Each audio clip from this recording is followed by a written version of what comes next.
I'm upset. No disrespect, respectfully. But disrespectfully is disrespect. Don't be disrespectful. Those vile, disgusting Spartans. Poor little bro them. And I'ma tell them where I'm at. That vile, disgusting cesspool in Columbus. The other state, and of course, as always, I'm upset. Good evening, good people. It is I, the Maize Mad. Man, we are here to watch the Orange Bowl. Yeah, the Orange Bowl live tonight. Two teams that I wish could both lose. But if I'm picking the lesser of two evils, and this is just my opinion, and what I have to deal with on the social medias and all of that, I'm not rooting for anybody. Let me be clear right there. I'm not rooting for either one of these teams. But the lesser of two evils to me is Penn State. Let me know in the comment section what y'all think. Shout out to my guy Cam, who's already here. My guy Mike Layton, already here. Hello, everyone.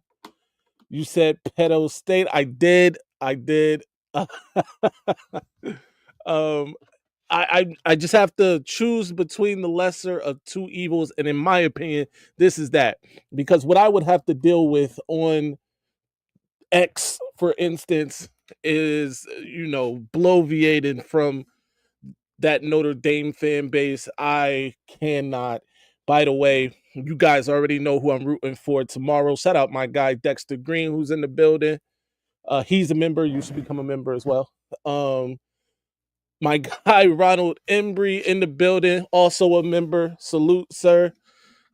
Jerry Sandusky, you know what? The Jack Sawyer's tears.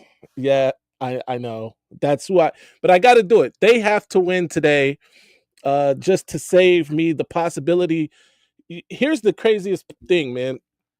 As a Michigan fan, there is a distinct possibility that the other state could make it to the championship game and play Notre Dame. And that is certainly not what I want to happen. I don't want either one of those teams within a game of the championship. So I'm hoping Texas takes care of business tomorrow, and then Penn State takes care of business today. And then I understand all of those people out there who are saying the SEC, Big Ten, whatever. I think it would be hilarious if Texas beats Penn State in the championship game. Number one, because Texas really isn't an SEC school. This is their first year in that league.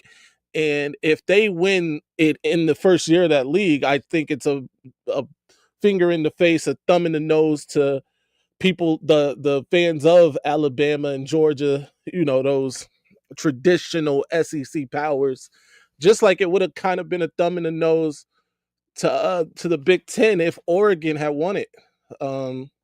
Honestly, the other state kind of did the conference a favor in not letting the first year interloper come through, win the national championship. Now, granted, they did win the Big Ten, so at least they got that. But I just can't. I wouldn't be able to deal with the other state or Notre Dame winning this championship. That's just me. Shout out to Dexter Green, who feels the exact same way. Shout out to Dexter Green. I knew somebody was on the same page that I'm on. The other state plays Notre Dame. I wish for a meteorite to just drop on the field. Shout out to that, man. Absolutely. Hook 'em horns. Yes, sir.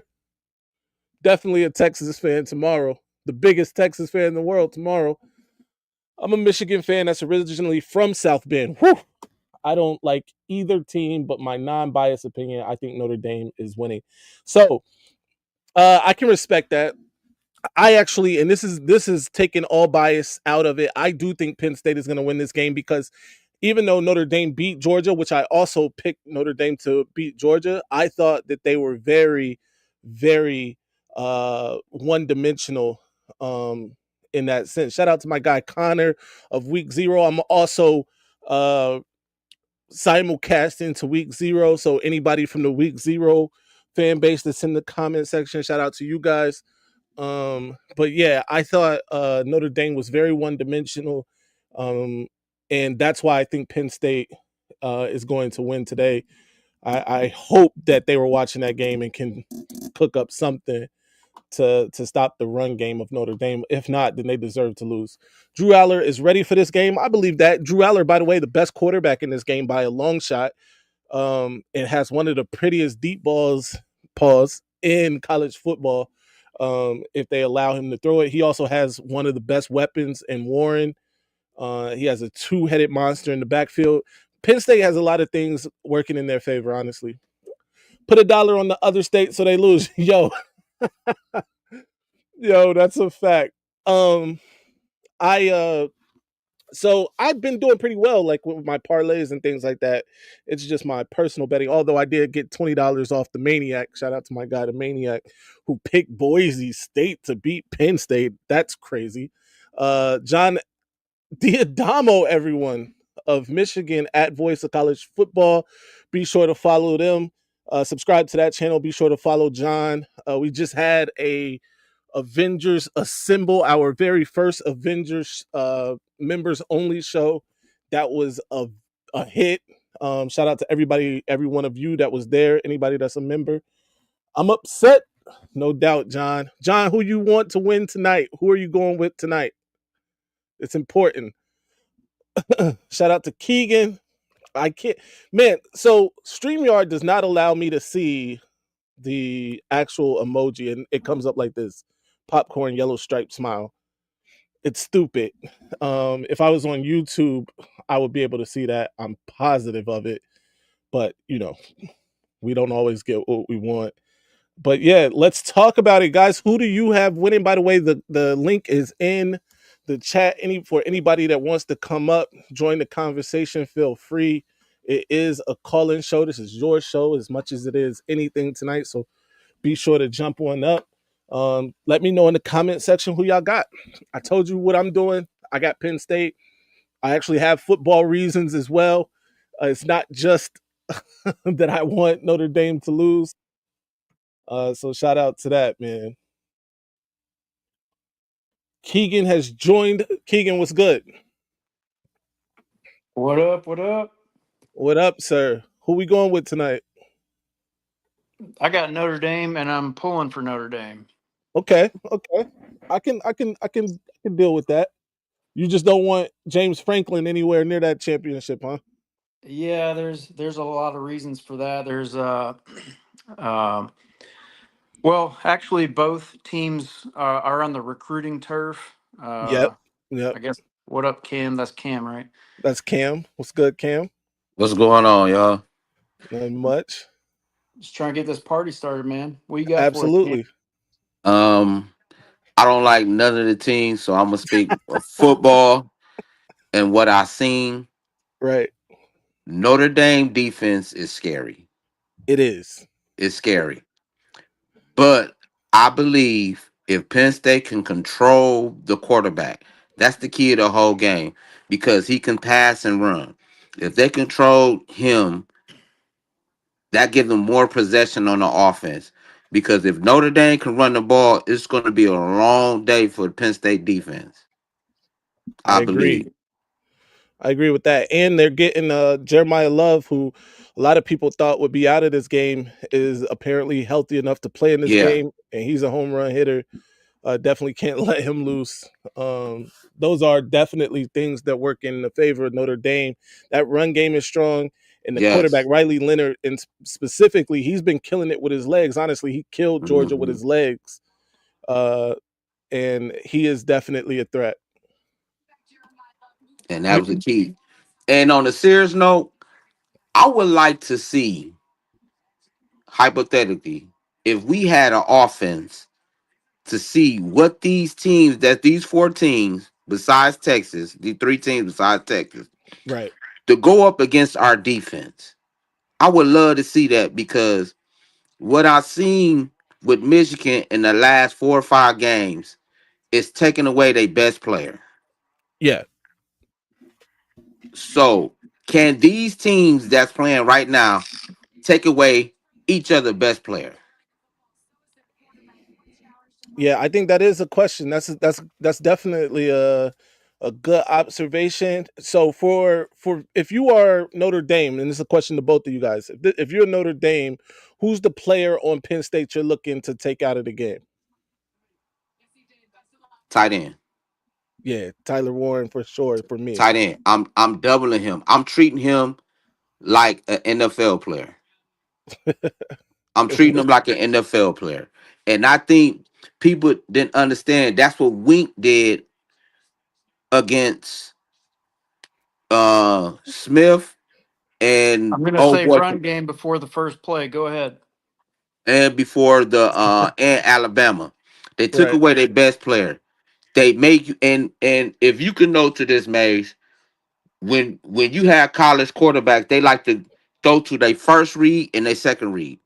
They don't like to, go to their progressions and throw out to the backfield to get yardage. They want big plays. Absolutely. No, I agree with that. And Keegan was right, by the way. Penn State starts the game off with a run. Yeah, I think Penn State could be able to run the ball. I think that's the matchup that they're looking for. I don't see much of an advantage. It's pretty balanced with the passing attack. If Penn State can run the ball, I think Notre Dame could be in trouble. Hmm. And I think Cam was right. The quarterback run for Notre Dame is the key for them. That was a very smart play right there. Yeah, the screen. Yeah, That was nice. yeah. I wish we'd run some screens. That'd be nice. Man, Michigan it just didn't listen. Not I think we could count on one hand the amount of running back screenplays we saw this year from Michigan. That's kind of You crazy. well, yeah. At least two hands, you definitely could. Right. And one of those games was like three running back screens in one game. Yeah. Not sure which one it was. It might have been Indiana, but they don't run the running back screen. All they do is the bubble screen, which we have smaller receivers, and Right. we didn't have the linemen who could get out there and block well. So it didn't work out. And like people are hating on Samaj. I think Samaj could have a better year if I think Samaj could have a better year with some bigger wide receivers out there blocking for him. You got what's his name from Indiana, Cal. What is it? Anyway, Ooh, I and think you I'm got behind you. Yeah. yeah, possibly Jamar Browder out there helping as well. Yeah. Um, Oh, you're talking about McCulley. McCulley, the McCullough, receiver yeah, from Yep. yeah. Thank you. Yeah, no, listen, I brought that that's a good point to bring up because I said the same thing on a live, a couple months back that we got little people blocking for little people.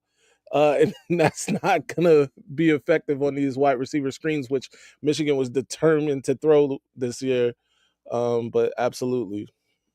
Yeah, Hey, I got a question to ask y'all. Why Yes, these sir. why a lot of defensive coordinator like blitzing and there's no quarterback that can go through their progression? Why would you blitz? Just let them go through let them march down the field. We Hmm. never saw that in none of these defense as we've been watching this year. We always saw blitzing, blitzing, blitzing instead of playing back and let them march down the field. Yeah, I yeah, mean, I think that's the most pervasive thing we saw for sure. I think Wink actually in the second half of the season did less blitzing. Um, and more stunts and things up front to try to create pressure without bringing an extra person. But yeah, I agree. yeah. Minner was good at that, and we saw Wink doing that at the halfway through. He started adjusting and figuring out personnel, and actually personnel was figuring out him as well. Right. But toward the end, maybe even starting at Oregon, um, Yeah, they second half started Oregon. Yeah. they started slowing, like you're saying, Cam. I don't know how to put it into words, but they started taking that what you're trying to say. They started slowing down offenses rather than trying to shut them down. And then once they started slowing down defenses, then they started doing their cornerback blitzes. They stopped doing the crazy stuff with the defensive line. But yeah, it turned out really well. After really, we could have beat Oregon. We could have beat Indiana. Oregon kind of blew it out in the fourth, but we had a chance in the fourth against Oregon. Right. Indiana, Indiana, we kind of fumbled that game. And then Northwestern was subpar. So there was a clear difference in the defense. And then Ohio State, yeah, it would have been interesting to see them earlier on, where Hmm. they're at now.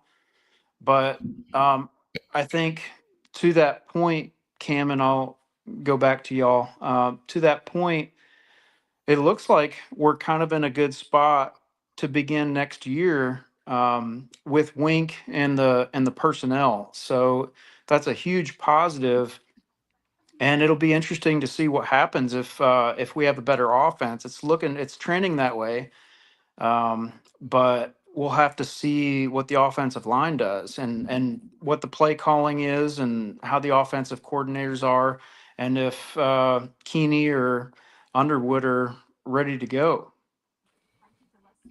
Absolutely. What you think, Kim? Would you what's your take on blitzing on the college game? One before you go, really quick. I also Hmm. think that coaches think that these guys are young. Speaking of the quarterbacks, that if sped up, that it would lead to more mistakes. But it to me, with the offensive line now in college football and what they run it as an offense for the blitz, they going down the field. Because Mhm. once you pick up the blitz, it's 7-on-7. Right. And these kids and these quarterbacks is built for 7-on-7. Absolutely. So if you slow it down and make them read coverages, because let's be honest, what quarterback out there that can read the coverage right now? Right. It's not a lot, for sure. If the off the top of my head, yeah, it's not a bunch of guys that can read coverage. I think Quinn yours might be okay reading coverage. Yeah, but there's not, like you brought up too. There's not a lot of guys getting to the second, third There you read go. on these teams. Yeah. So that's why so when we can come into that, and I think we knew that. Okay, Yeah. wait a minute. Let's slow down the bit. Excuse my language. Let's slow down the blitzing. Hmm. Let's make these quarterback read coverage. And Right. you saw in all the quarterbacks they couldn't read coverages. Yeah. So next year, if we can do that, the league, the NCAA finna have problems. They finna Oh, have for problems because sure. I'm gonna be honest, bro. They don't want Michigan on top again, and, I hear and, and you that. and you can see that. I don't know what the NCAA and a lot of these college teams got against Michigan. I don't know why, but it's turning that they trying to pile everything on Michigan. They bashing Michigan. They doing they doing bogus recruiting against Michigan, and now by us having the money to support what we do is looking very very scary. Yeah, no So doubt. see that, yeah, see. Um, really quick update on the game. It is 0-0 still. It's going to be a third and long for Penn State. Unless Keegan, you ahead of that, let me know Yeah, what I'll we're try to looking be at. aware and not like give away Nah, it's all things. good. I'm in the future, I guess.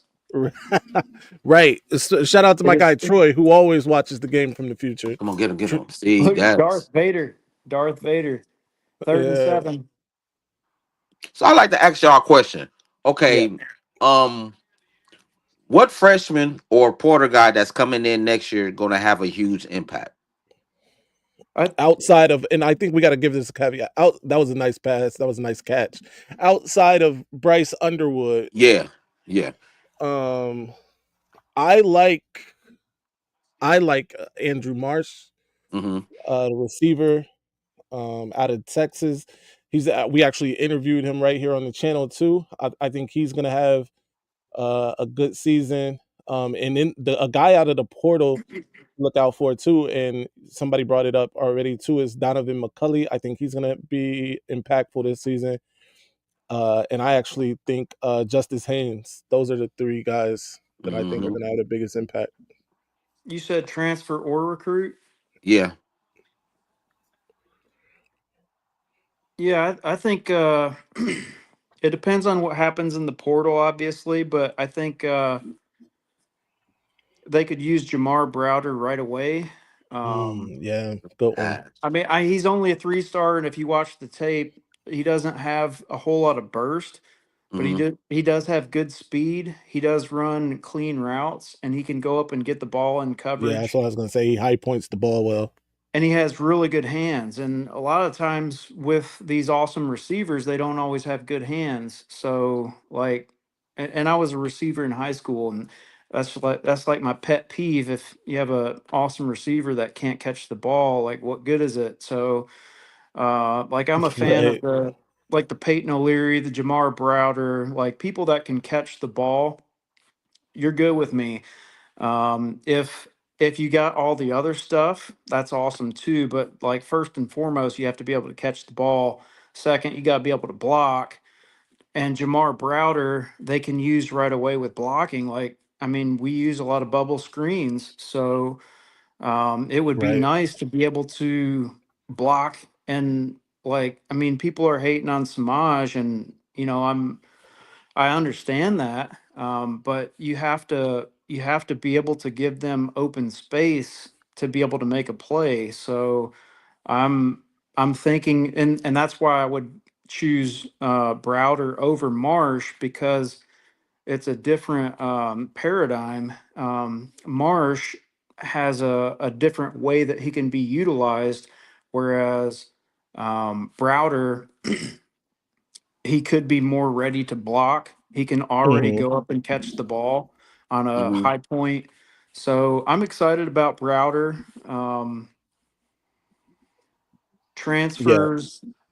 Um, I think y'all hit those. It'll be interesting to see what we get in the portal too. In the spring. Um, I hope we get. I hope we get more linemen. I don't think. Whatever 5 star linemen you throw out there, I don't think they're going to be ready yet. Yeah. Well, I'm gonna go out on a limb. My two biggest ones is not the freshmen coming in; it's the two D tackles that we got. And the Okay. reason why I say that is because them two D tackles that we got played a lot of football, Definitely. and they familiar, and they can catch on easy, and they're gonna help Yeah. us more in the beginning than down the season. So if them two can make an impact, it's man.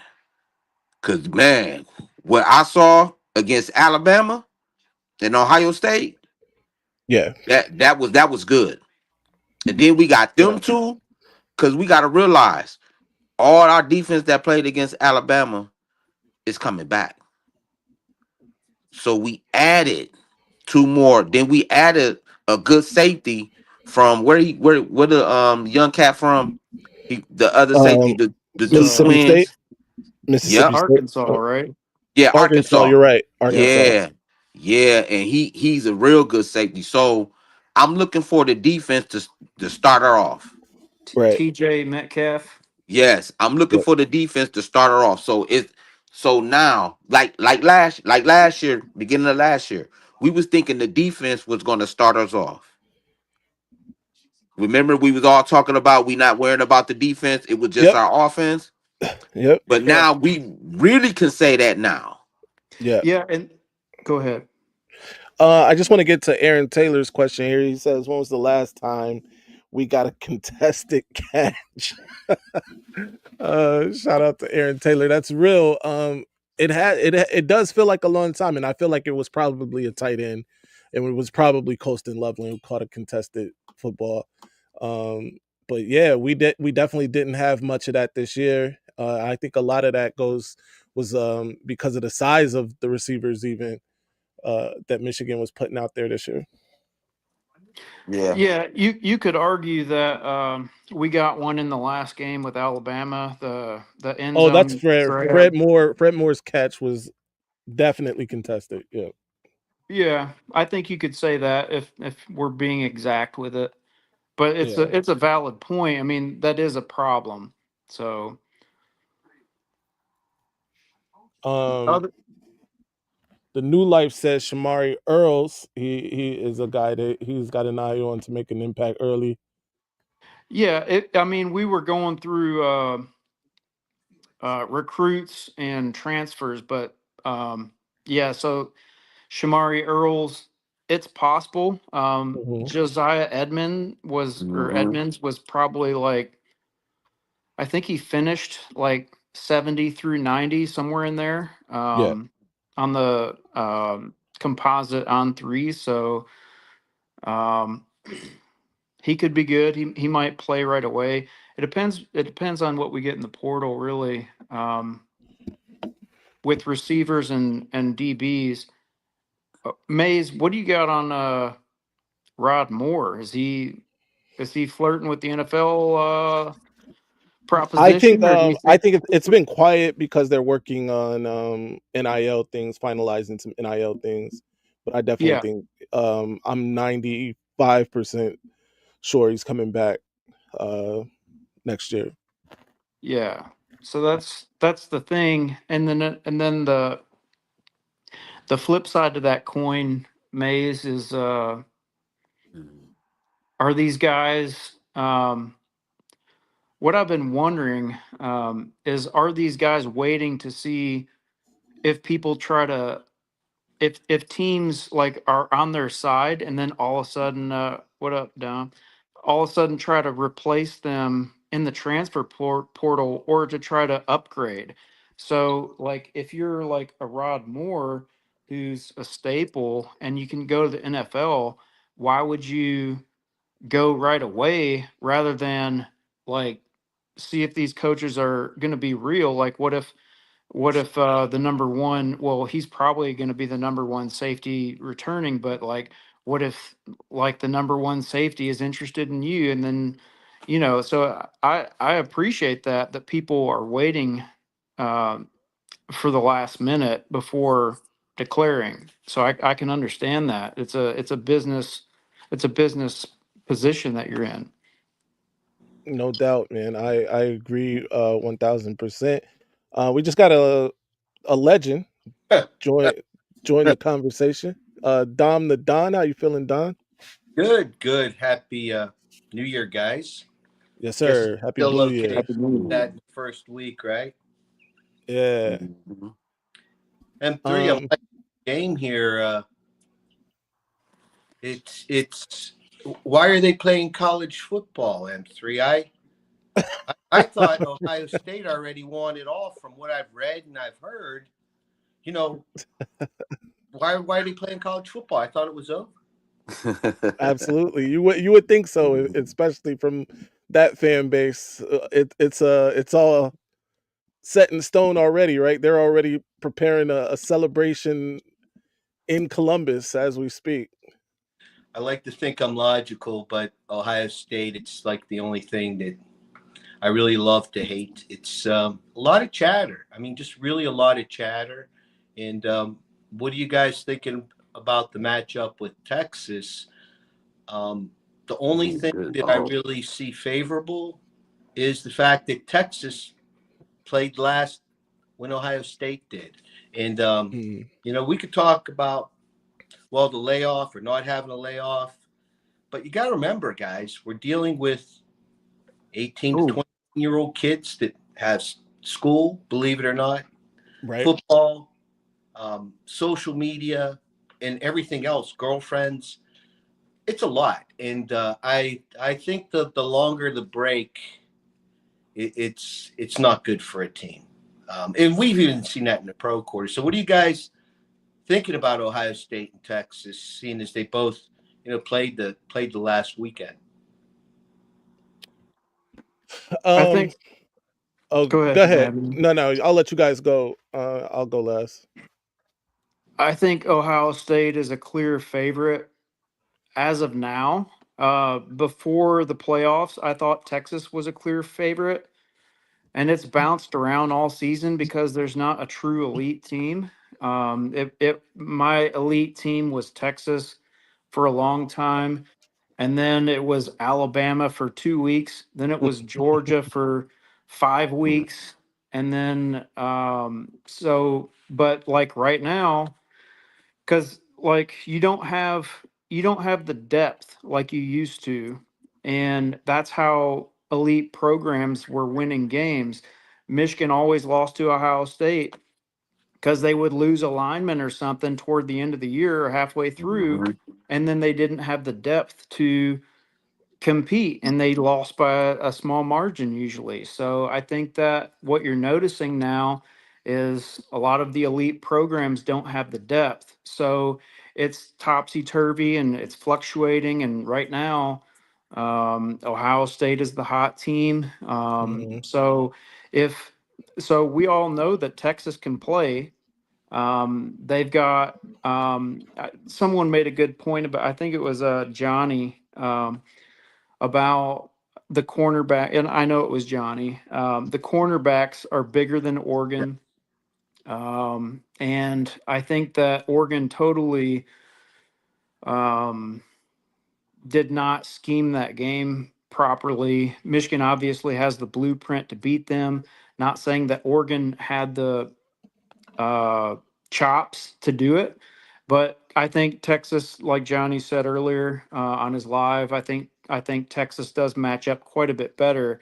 And to your point, Dom, um, Ohio State has to go out there and do it.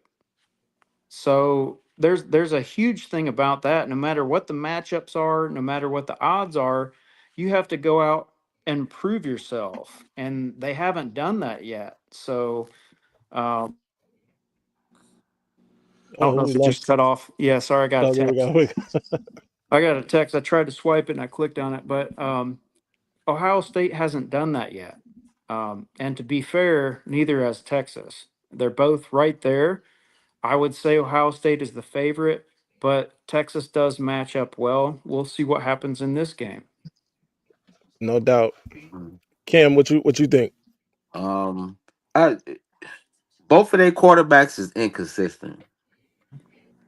They very inconsistent. So they have a explosive offense, but it's inconsistent. So I would say to you can't say the skill players because they both got good skill players. Mhm. To me, this is the game where this the game with Notre Dame and Penn State because they have good. They always on schedule. Both of the quarterbacks is always on schedule. They don't put you in harm's way because Texas should at least went undefeated, at least. But by the quarterback being inconsistent, in Ohio State should have went undefeated, but he being inconsistent. So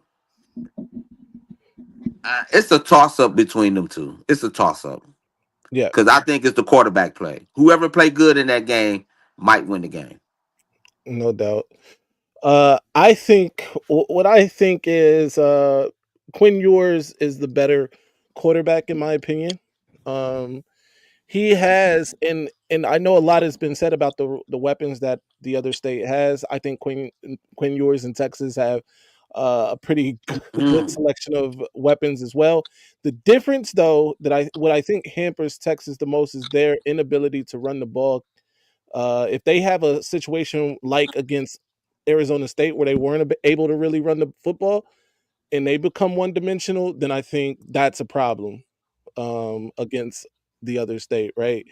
As much as we want to talk about them being soft and all of that, those, first of all, you're going to get molested by Igbenogson. Whoever the receiver is over there, expect to get a FBI level pat down. Mm-hmm. You can expect that. And then, as much as my favorite breakfast food, Denzel Burnt, didn't perform in the first Oregon game.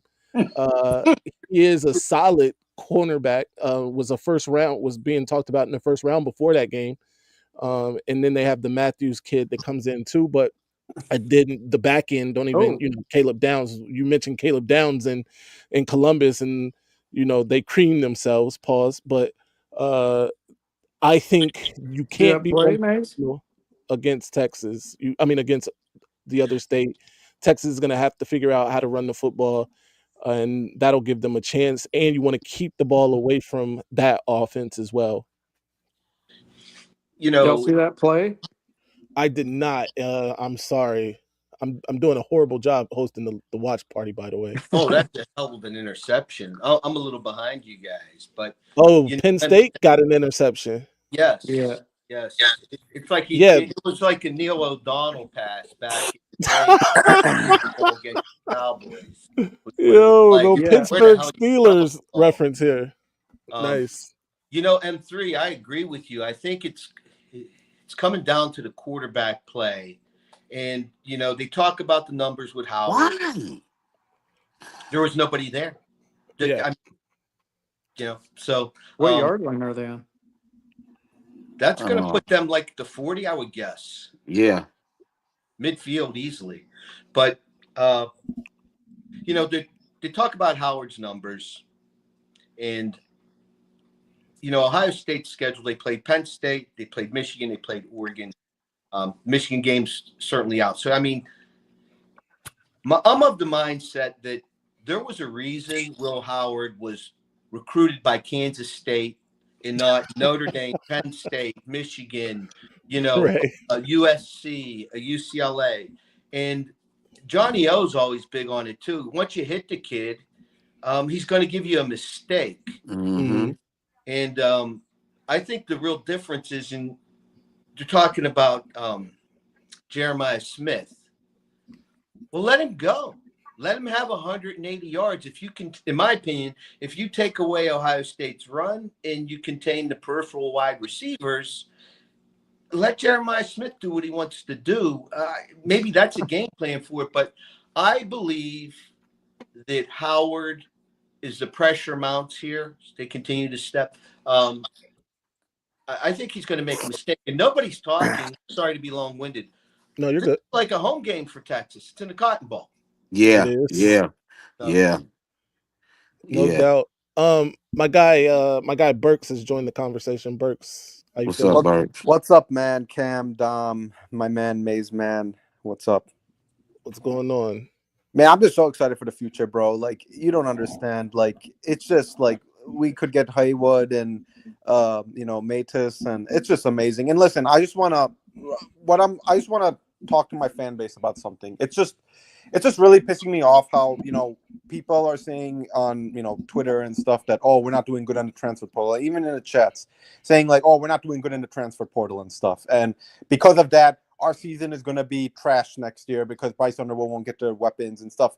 First of all, calm the hell down, man. Like, we have so much time to get so many weapons. I'm sick and tired of this with our fan base, a lot of it. They're saying that we're going to be crap next year just because, oh, we don't have weapons, like the Skylar Bell, man. Like, going back to that, calm down. We have so much time left, right? There's a spring portal transfer. And to tell you the truth, I'm going to let you know right now, I trust Sharon and the new OC. We have a new OC now. We don't have Kirk Campbell. Okay. Like, it's just like, I'm just like, we need to just calm down. Live in the present, man. Live in the present.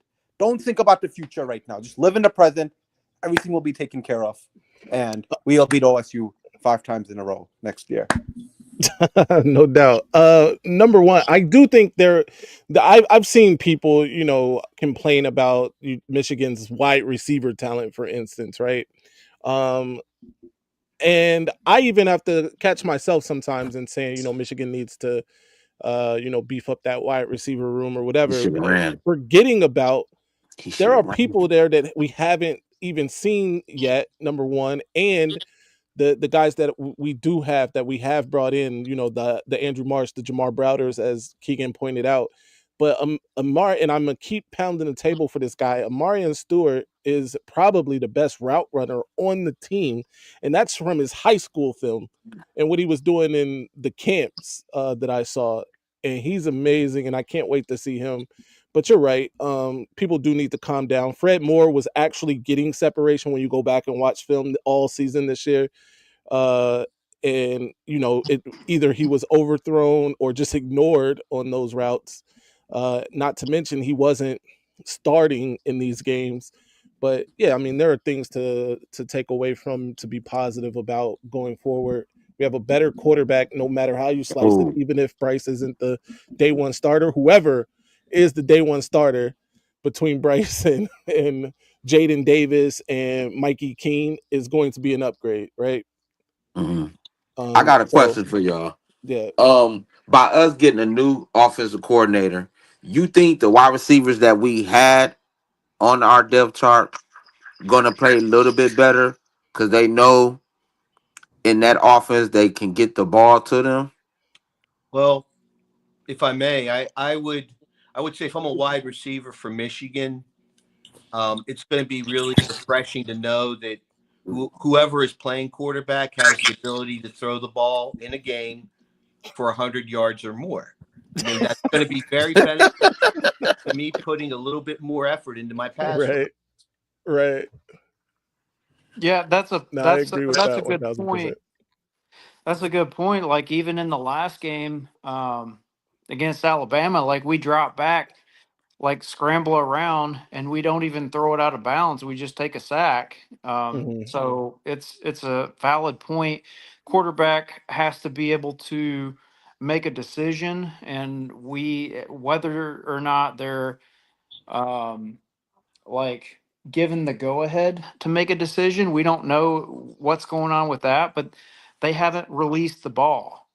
Yeah, And so they just won't release the ball. You've seen it with Davis Warren a little bit. You saw it with Orgy the whole year. And then he does release the ball one time, probably in rebellion, and he throws a pick. right, So, like, we saw the narrative like unfold of what we've been hearing all year right there in that moment. So, Mace, and did you see that play? Oh, I I'm sorry did, to I interrupt you. did. Where he Fourth and two. bobbled He the ball. can't help himself. Middle of the Yeah, field. yeah. Um, no, Keegan, I agree with you. By the way, guys, and if I'm wrong, then let me know.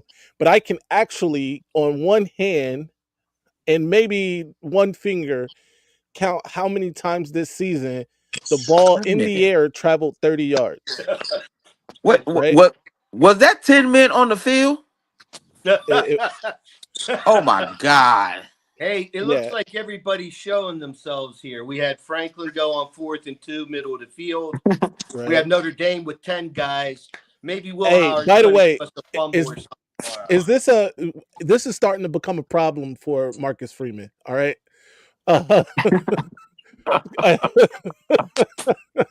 Someone needs to help this Oh my guy god, with man. his freaking math here because this is becoming a real problem for my guy and 10 guys on the field. That's Penn State's looking efficient here, M3. They are. Run the By the ball, way, good I balance. picked Penn State. I thought they were better. They're just a more balanced offense. They can run the ball. They have the threat of passing the ball. Riley Leonard just doesn't present the biggest threat passing the ball, especially down the field. Speaking of down the field, again, did Michigan throw a pass outside of the one Orgy badly overthrew Fred Moore early in the mm. season that traveled 30 yards in the air? I want to say no. I don't remember it if they they did. they threw a couple in the first or second game, just threw some deep balls right in the beginning of the game, and then they completely abandoned it. Yeah. Do we have Uh Shamar Morgan coming back? Is Morgan coming back this year? Samaj. Supposedly, Yes. Yeah, yeah, Supposed. Yeah. yeah. there's a He's chance to he's coming. transfer after the spring. Well, Yeah. it's time for him to step up. I agree. But we talked about this a little earlier. And before we get there, Shout out to Ken Mm. Torkelson, who says Mark is showing supreme confidence when it's 10. That's absolutely the truth. But yeah, we had little people blocking for little people, and we are Oh, determined to throw Samaj Morgan these bubble screens. Like that's the only thing he can get. But I agree with you. Was that a pick? You know, you guys were talking transfer portal. I really like the people we've picked up so far in the transfer portal. But the one thing people don't talk about when they're complaining is the academics that's required to get into the University of Michigan. That comes into play too. Wow. yeah. Look at So that one there. I Man. worked for a college for 9 years. If you have Ooh. a bachelor's degree, you have 48 hours of a bachelor's like curriculum requirement. Yeah. So, and then you have a residency requirement. So I think Oh, that's that is holding. normally, yeah. So that's normally like 32 hours, but you can make it whatever you want. And then as far as like He didn't transcripts do go, this motherfucker. What What the hell? what happened here? I mean, that there wasn't anybody near him when he intercepted the. No, they got him for the hold before that. Yeah. my bad, I Hey, was Penn nerding State. out. If Penn State versus Ohio State in the Natty, I'm not watching that game. I'm letting you know right now. I have Well, no interest in watching that garbage game. I'm letting you know. Like man. I tell you the truth, I've not watched a single Ohio State game in the playoffs because, dude, I'm just locked on to Michigan recruiting and stuff like that in our transfer portal, you know. And I tell my fan base this, man. Don't worry. I'm gonna be honest, right? A lot of our fan base We is definitely starting are. to get a little mad about like how Ohio State may win the Natty. It's starting to get a little salty. Just some people, all right. I've noticed, and I tell them, I'm like, dude, let's worry about ourselves. Screw Ohio State. We beat them, right? Just move on, you know. Like that's what I'm doing. I'm moving on, right? I don't care if Ohio State wins or not. Well, obviously, I don't care. I don't want Ohio State to win, right? But Ooh, good no play. need to worry. No need to worry, man. Like just screw them, right? And let's focus on ourselves. And if they win the Natty, okay. If they don't, that's great. That's amazing. If they don't win it, but you know, so yeah. Maize. Yeah. Franklin can't help himself. He has number 71 I lined know. up as a wideout again. Did against Ohio State, and they didn't get any yards against Ohio State. They're on the goal line. I'll be damned. He did it again. I don't. And his running back's been, running hard, picking up yards. It's. I tell you what, Ohio State fans better not get so we got this in the bag, because from what I've seen so far in this game, Notre Dame, they're showing themselves. Franklin's certainly showing himself. We may see Will Howard show himself and have a couple mistakes tomorrow. It's not going to be a friendly environment in the Cotton Bowl. My God, this is the most. Yo, Dom, don't you live like near Penn State? No, I'm from right outside of Pittsburgh, Steubenville, Ohio, but I live in San Diego now. Oh, Jesus Christ. Oh, you live in San Diego. Okay, all right. Yeah, it's right now, guys, the temperature is 59 degrees. Not. Now, I tell you what, guys, I almost got married twice. I didn't do it, so I'm not married. I don't have kids. Yeah. I'm 57, so I could do crap like this. If I was married, I wouldn't be. Tom flexing on us. Hey, man, you must have a lot of savings and stuff because you don't have kids and stuff, man. Yeah, it's and I'm not like I appreciate things, but I don't need things to impress other people unless it comes to Michigan apparel. Then that's that's exactly me. That's bro. I like to flex my Michigan gear. That's it, man. There you go. That's the only thing I like to flex. That's the only thing. I don't have any nice car. I don't have any of that shit. No, I don't care about that, dude. 11 below feels like 20 below. That's disgusting, Jack Sawyer tears. Hey, any of y'all going to the spring game? Yes, sir. Man, We are everybody on the Maize Madman on M&M Mondays will all be there. We are going to be meeting up with the guys from Voice of College Football, TJ and John. Johnny is going to be there too. We're all going to Mhm. be there. We're trying to get a big tailgate. We might be hosting a live show out of one of the bar. We're working on that right now, so Yeah. be sure to check us out. Hey, I'll come if Dom comes. How about that, Dom? Yeah, If you come, You know, I'll come. I've seen Michigan play once, and that was in Notre Dame Stadium in '94, and they won on a last-second field goal to beat Lou Holtz. I think Moeller was the head coach then, yeah, he but was. I've never been to the Big House. You believe that? That's Never. Really? crazy, Dom. Wow. Damn, man. We got to make it happen this year, Dom. We're going to a game. I tell you what, Phil. I'll meet you in Ann Arbor, and then you come out west, and we'll go to the Southern Cal game. We'll do it. Let's do it. Let's do it. Jack Sawyer Tier says he's been married, divorced 3 times. What the Oh my God. Holy shit, bro. Yeah, I was He's gonna broke, say, man. I was gonna Come say, on, man. Dom, you don't have it so bad, man. Like, Right. be single. Find DG, I expect to see you out there. I mean, find a good match or don't get married. That's what I got. Man. I agree, you know, man. I agree.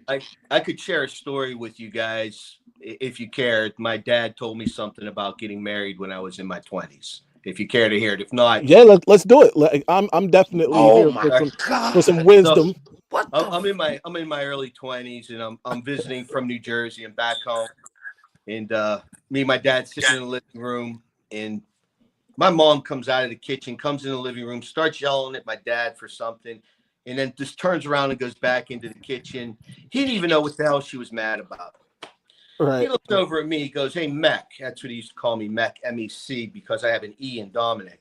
And he goes, "Hey, Mech, what the F you want to get married for?" I'm like, "What are you talking about, Dad?" He goes, "What the F you want to get married for and deal with all this effing aggravation? It's nothing but an aggravation." And look at me, Mech. I F up twice. You see, I F up twice because they were married, got divorced for 3 years, and got remarried. Right. He goes, "I don't know." He goes, "You know, you got to go. You got to get the car clean. You got to have the clothes to wear. You got to take them out to get something to eat. We used to go dance. I don't know. You guys go show, whatever it is you do. You take them home.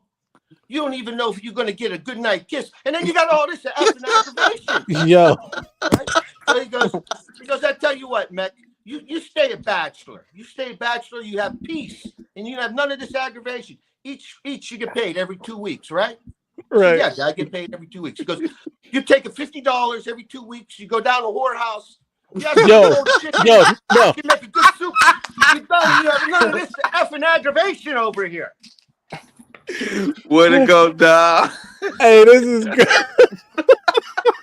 It's much better when you're using the profanity, you know. Right. Hey, listen, man. That is gold. By the way, we're chopping that up. Expect to see that on the channel. Yes. That's crazy. The old chicken make good soup. I guess he was referring to a girl drinking a milkshake. Is that a safe way to put it? Yo.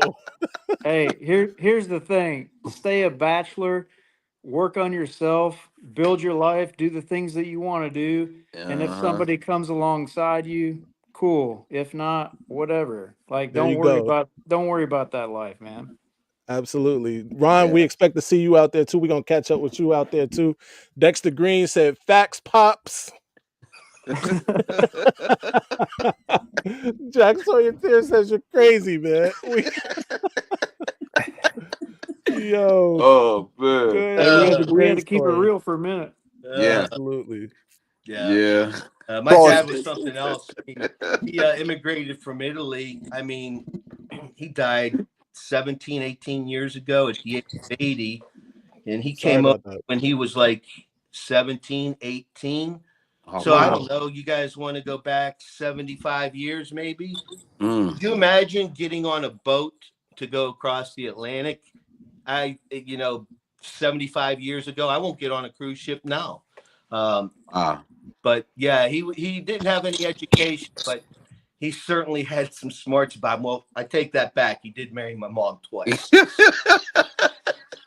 Hey, listen. As an African American man, Can't say that live. I too don't get on cruise ships. Stop. I'm doing it. You gonna get COVID? You No, gonna get COVID if you get on we a cruise don't ship? we don't travel across the Atlantic either. Shout out to that. Oh my goodness. Yeah. Oh man. Yeah, that So, was Great time. that was special. Oh my goodness. Yeah. It's gonna be hard for Notre Dame, y'all.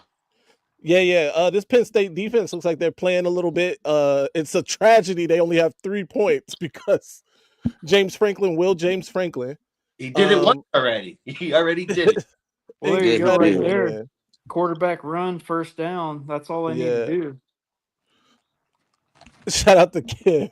Cruz is overrated. I'm going to take your advice, man. I ain't going on that boat. I mean, you look at a ship could look massive, man, and then it's nothing like it's comparable to like a fiber in your carcass.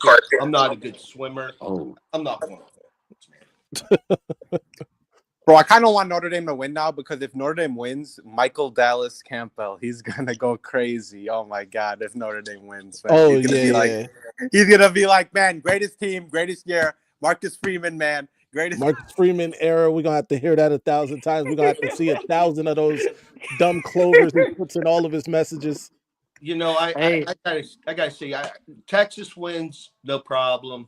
Notre Dame wins, I could at least say it's been since 1988. And if Penn State wins, I mean, and people still make fun of the Sandusky thing. Yeah, but, yeah.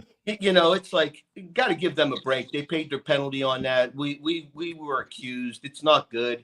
And but boy, if Ohio State wins, it would just be hilarious. It's the worst thing. Franklin beats them, or Freeman has 11 defensive players on the field. Hey, yeah, this is crazy.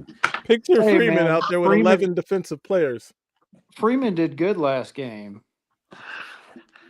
Yeah, he counted to 11 every play on defense. Yeah, he did. Yeah, no, he was pulling out some slick stuff though. No, he did. Listen, Marcus Freeman, for all the jokes, right? He's been a pretty decent coach at Notre Dame. Yes, he has. Nice it wasn't guy for too. those. Yeah, if it wasn't for those massive oversights of 10 players back to back, and then again tonight, 10 players, and of course passing the ball on second down against Ohio State when you need to run and make them use that last timeout. Other than that, though, great coach. He did lose to Marshall in Northern Illinois too, but yeah, he did bring the team back together. Who's counting? His Lose to culture. Northern Illinois at home. I mean, they Right. came back, put together a quality year. And I think that's impressive, by the way. They played Navy, Army, Coast Guard. Who else did they play? Yeah, so Coast Guard. Air Force. Hey, Air I'm not Force trying to play Academy. Navy or Army this year. No, I think though you're right. Both of those teams were pretty good. He boat raced both of them, I believe. Yeah. Right. Only team he didn't play the YMCA of Duluth. He was missing that one. Their schedule, let's be honest, their schedule wasn't the most impressive. They had some ranked wins on there against teams that probably, Texas A&M ended up not being who people thought they were going to be. Louisville fell apart, but he got ranked wins. Oh, who's that? No, they got an injury here. Oh, I see. Oh, the offensive lineman. Yeah. Oh, that happens to them all the time, man. Guys roll up on their legs. Yeah. Crazy. Scored a game, by the way. Anybody who's here for that, 3-0. Penn State is leading. Notre Dame has the ball at their own 31-yard line. Or I'm sorry, 36. Yeah. That's a high ankle sprain if it's not broken. Ooh. No That could doubt. be a big deal. Carrington was good. Starter. Hey, what's happening? What's Not going on, much, boss? man. Not much, just checking in. I know I typically can't watch these live games. I don't know why I always have something scheduled, but Yeah. just checking in before my game tomorrow. What's going to happen tomorrow? Oh, Gary? yes. Carrington is a Buckeye. Buckeye yeah. fan. What are you expecting tomorrow, man? Man, I don't know. Look, I really don't know. The last two games have completely shocked me. Just I mean, I know I'm sure you guys talked about it. We just haven't seen. Well, what they've shown is the team I think everyone thought we were going to see, given the roster that they brought back and the players that got in the transfer portal. But we've Right. never seen that throughout the year, and even starting with Tennessee game, it was just a shock. Them coming out the way they did, as explosive as they did, because Ryan Day and Kelly never showed that that was ever their goal um, at any point in the season, and especially in the Michigan game against you guys, they just didn't try any of that. And then even Well, they having that did. Having that Tennessee game on tape, um, I was expecting Oregon to be more prepared um, for that, and it just completely shocked me that they weren't at any point Yeah. in that game. And I don't know. To say like to expect that a third game in a row, I don't think Stark. I think Stark will take notice and probably take a little bit more from that Michigan tape and try to do a lot of things with. I thought Michigan did a great job bracketing Jeremiah Smith, and I kind of expect that from Stark because that's the only thing that seems like it's working at this time. So I'm just going to be curious to see when I expect that to happen, and when it happens, how Howard responds because um, even though he's been pretty elite these last two games, I think we all know if he can take his first or second read away, Yeah. he can start seeing ghosts. And so he hasn't been put in that situation these last 2 weeks. He's looked very elite, so it's just I want to see how they're able to counter what Texas does, just because Ooh, I just can't see. From offensively, I can't see Ohio State being able to do what they've done the last two games Yeah.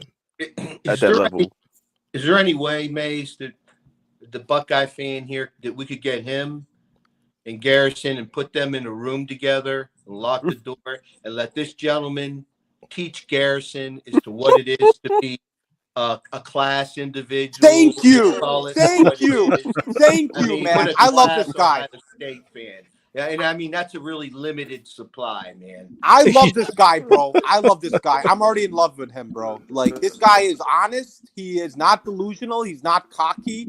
I love this guy. Yeah, Yo, Ken. I'm not a cocky fan. I love football. Bro, I love I this love guy, NFL bro. even more than Join my college, crew, but man. We need I more love all fans. football. So Bro, I love this guy, bro. I am more realistic than I know.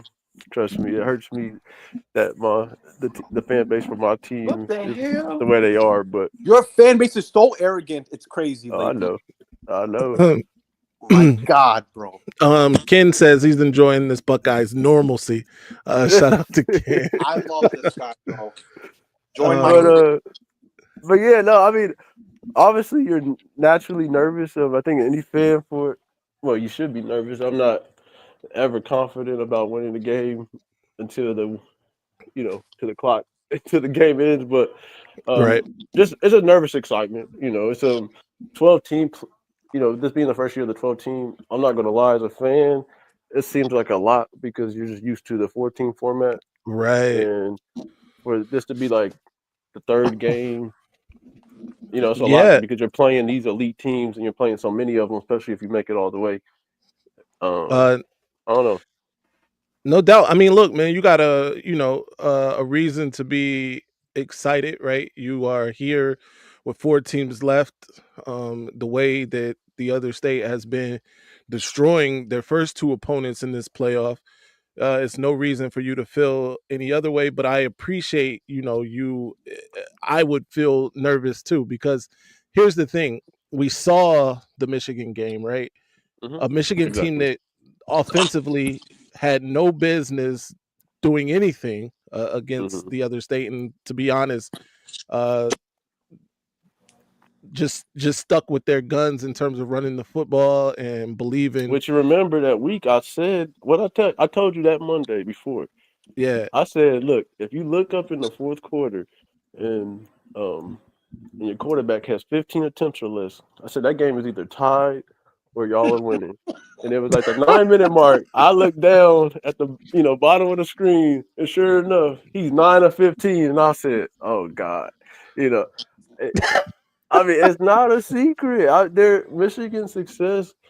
You remember? I mean, we were talking about it that Monday was clear, and Yeah. yeah. Sorry, I didn't mean to cut you off. No, no, Not no. about You're good. Bloom, You're dude. good, Not man. about Bloom. But yeah, I again, you have a reason to be excited right now. Us as Michigan fans, we're dreading the possibility of that team winning this game Saturday because they would obviously be favored against either one of these teams. Um, Number one, you annually and habitually stuff James Franklin in a locker. Um, Who doesn't and though? What then top? It's like what top team doesn't? That's just that's fair. That's fair. yeah. And then I have no faith in Marcus Freeman putting the allotted amount of players on the field against you guys, Oh, come as on. he has a problem doing that tonight even. Um, I was but slow to that. It took me a minute. I forgot. I'm like, what is he talking about? Then I was like, oh yeah, 10 guys on the field in that last goal Are yeah, line. you saying so Notre Yeah. Dame's going to lose? I I believe Notre Dame is going to lose. Yeah. Yeah, I think Texas is our last hope. Texas is the last shot to beat Ohio State, in my humble opinion. But yeah, Yeah, so I mean, I do agree. I mean, even looking from the outside, I agree with both. Um, but I guess what I'm nervous about with Texas is because they've been very inconsistent throughout the year. Where you don't know which team you're going to get, right. and especially the quarterback. Which Howard has been inconsistent also, but it's Hmm. the hard thing with Ohio State right now is they have been so good, and when your team has been so dominant, it kind of it hides the flaws. It's like with the Oregon game, right? The first time they played Oregon, and they lost it like they lost that game by one. It was one of those situations where they lost a game and all of their weaknesses showed, like Right. they're just highlighted in that game, and but it's what I'm trying to say is like in these two games, especially going to the last game, it's hard to find flaws when you're beating a team by 20. But what makes me nervous is I don't know if you remember at the end of the first half and the first drive of the second half, Oregon Good run showed by some Penn State things. there. Oregon showed some things that concern me with Ohio State, which has been a problem up until He these was two old. games, is when they don't get pressure, they can't defend the pass. Yeah. Um, Do you see that's that what run? happened on both. So, can I jump in right here? Yeah, Yeah. yeah, Go yeah. ahead. Uh, yeah, he's making a good point. Like the days of the elite undefeated teams are most likely over Mm, because the transfer portal, the recruiting is a little bit more straightened out. Mm. Mostly the transfer portal, because you're getting these second stringer 5 stars from Alabama and Georgia like transferring out. yeah. And so what made these elite teams in the past was, for one, recruiting. And I'm not going to hate on anybody, we all know what it was. But Yeah. like these people weren't leaving, so you get an injury or something, it's just the next guy up. You get Right. somebody that's a backup going into their third or fourth season, they don't transfer. And so you have a huge disparity of talent, and that's not happening anymore. So, like, to your credit, Carrington, Ohio State is doing very well this year. They did. I mean, they went all out. They had some issues this year. So did Oregon, obviously. And like what's going to matter in the future is who's going to be able to finish. Who's constructed a complete team that's going to be able to sustain the pressure over time. And like this is the first year of that paradigm. But even this year is going to be like, it's gonna people are going to see what the recipe is, and they're going to adapt.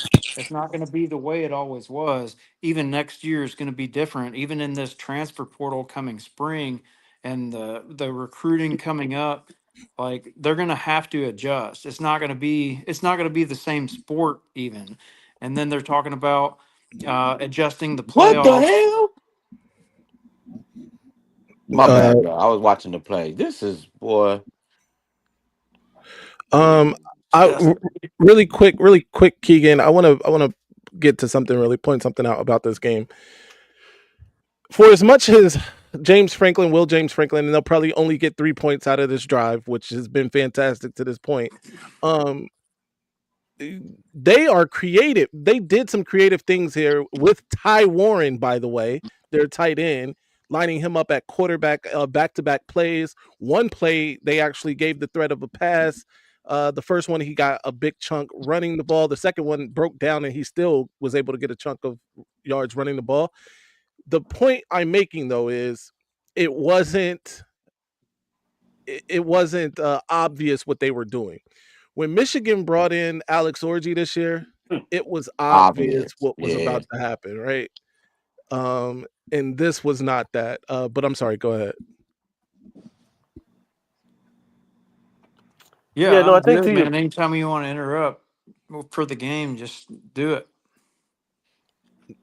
Yeah, Yeah, no, I think so. I'm feeling a lot of that, even as a as a Ohio State fan watching this. I think it is going to be a struggle. Teams that win championships in the 12-team format are going to appreciate it a whole lot more um, compared to when they did in the 4-team and definitely the BCS because even as a fan, it's just stressful playing this many good teams in a row.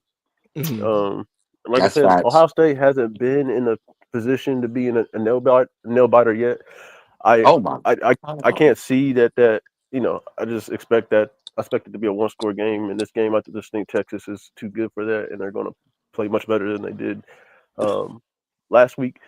Yeah, But I just I guess going into it, I just didn't expect it to be so challenging. I guess meaning challenging as looking up who you're playing.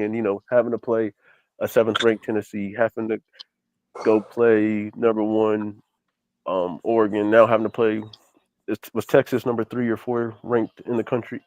You know what I'm saying? It's just yeah, yeah, it's a lot, and I don't know. absolutely. You Well, definitely have to appreciate it. But my question since this is a Michigan channel is, what are your guys' expectation with your superstar quarterback coming in? Are you guys want him starting right away? Do you want him eased into it? What is your guys' Yeah, feeling? If I can ask that, what is your guys' expectations for next year? I'm of one that I want to see Bryce Underwood start first game of the year going Mhm. forward. The schedule with home games, away games, the schedule really isn't as difficult as it has been for Michigan.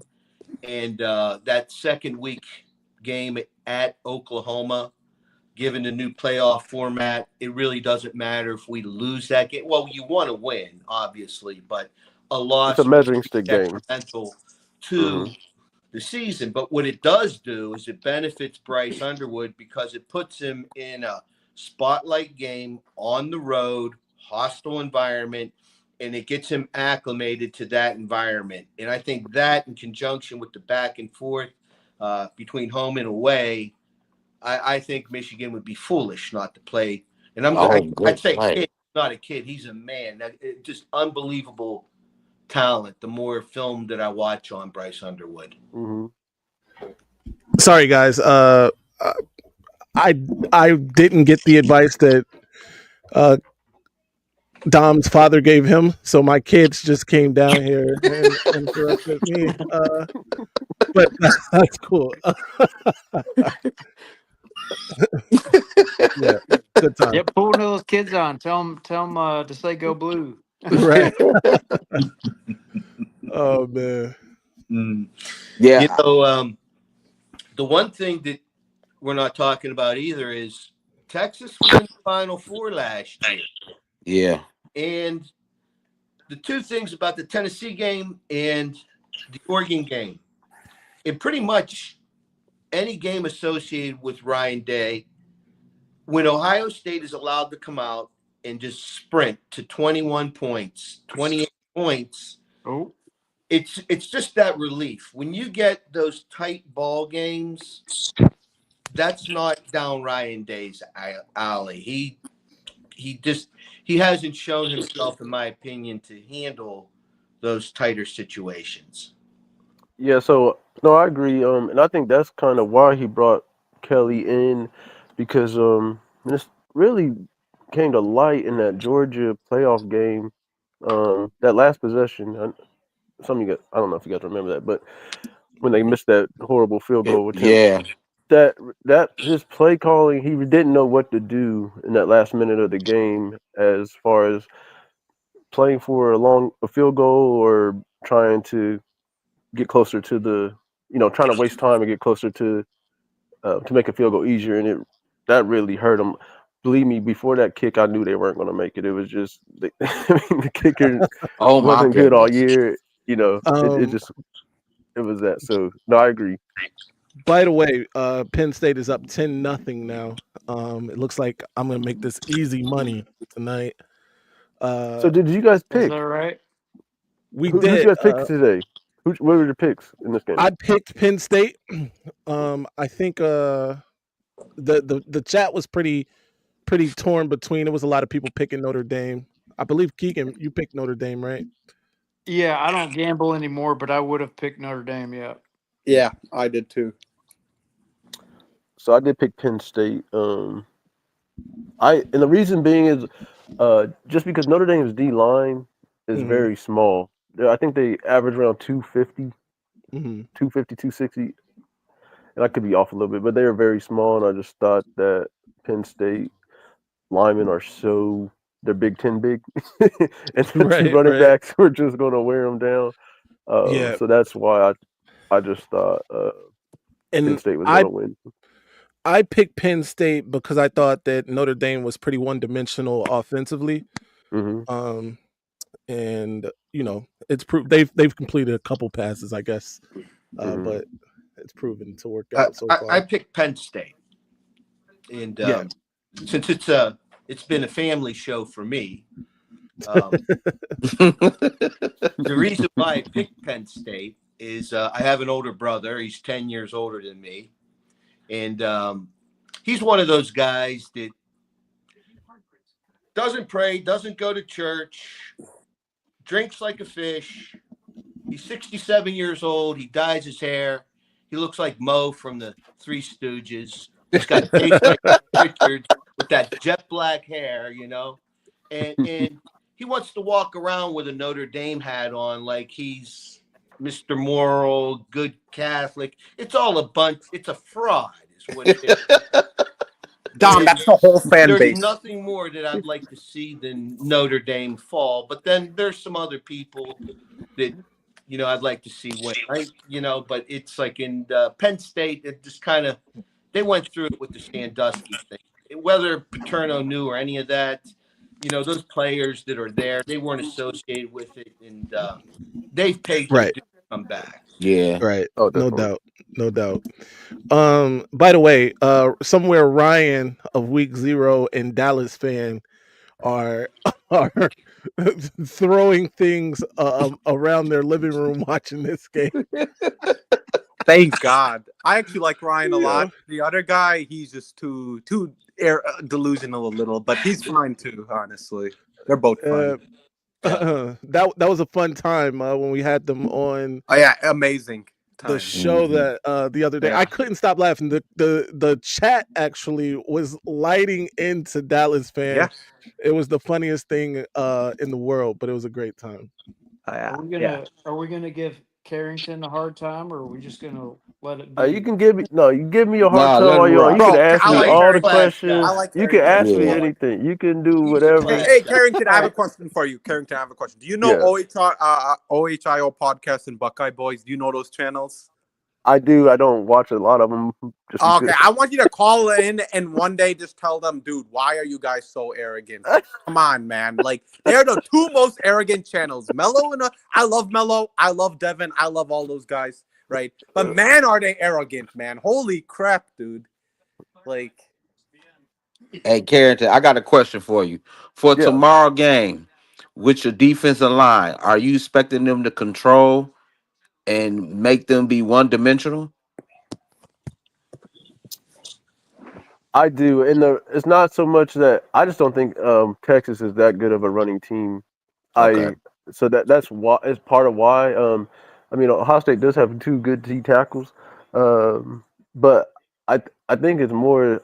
I just feel like Texas will be impatient with the run game just because of their quarterback, and they have really fast receivers, and I don't know why Oregon went away from. I mean, I hope Texas doesn't do this, but don't tell them to go after Igbinosa. Just don't tell them that. But for some reason, Oregon decided not to go after Igbinosa and Burke, and just to make sure that they were much better than they were the first time around. And Hmm. I just don't see Texas taking the time to find out. I think Hmm. they'll be impatient and want to go that route. Um, especially especially if Ohio State does come out fast like they have the last 2 weeks. I don't think you have a choice because you just don't want to get too far away Hmm. with the way the defense has been flying around and being playing so aggressive. So I just think the game won't allow it to be allow them to run, if that makes So, sense. so with that, you would rather for your D line to control the line of scrimmage instead of blitzing a lot? Yeah, I mean this like last week, I don't know Hmm. how they did it. Like I'm telling you, I'm lost. I've watched the game a couple of times. Um, just when you have the ability to watch your team play the same team twice, which isn't is rare in college football. Hmm. They went from having 0 sacks the first time around, they had 8, and they blitzed 3 times, and they only blitzed 3 times. It Yeah. just doesn't make sense because, if you got to watch the Ohio State game this year, there was so many games where Ohio State wouldn't get any kind of pressure, um, with just rushing forward. So, like I said, nothing's making sense.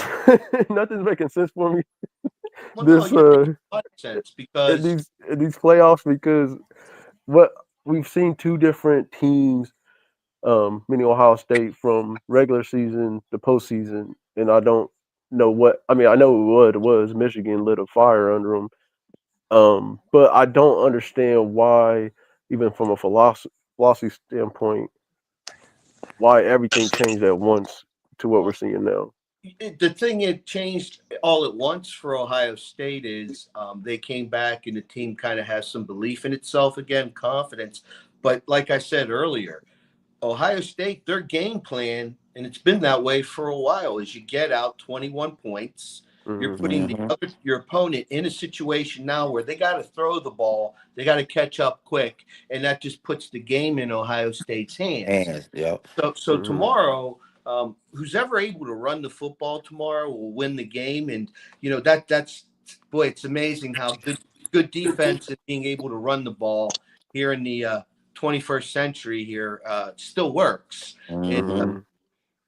Hmm. I disagree with like the last banter for like 10 minutes. I think it's about scheme and matchup. And yes, it's correct to point out like team momentum and chemistry and like good vibes and confidence. But like the reason Ohio State lost to Oregon was like it was the tale of two different teams, and Oregon was a much better team at that time.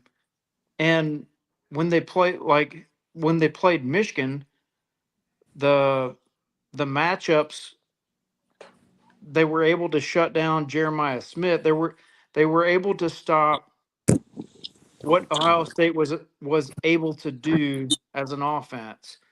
And the offense sucked for Michigan, but um, man, I'm getting drunk here. uh, But yeah, Ohio State is definitely ready to play, but it's not about like how good they're feeling. It's about the matchup at the end of the day. Like, and the matchup leads to feeling good while you're on the field. Like that's the Hmm. bottom line. It's not about like we're confident, therefore we can go out there and do it. Like you could be a 5 foot Body. person and go up against a 7 foot person and be confident and you're going to get destroyed. Like it's not about But like don't you? there. But What's don't you up? agree that the? I mean, the Michigan fans, I know this. It always comes down to the trenches, right? I mean, all these games, I Yeah. think, um, even I mean, look at just compare the Michigan game, Tennessee game, the Michigan game, Tennessee, and Georgia. I mean, Oregon game. The team that dominated the trenches in all three of those games won the game. Michigan versus Ohio State, which has happened the last 3, 4 years. It Whatever. Are does, y'all on but a 4 year win streak or what? Is it 3, 4? I 4. lost count.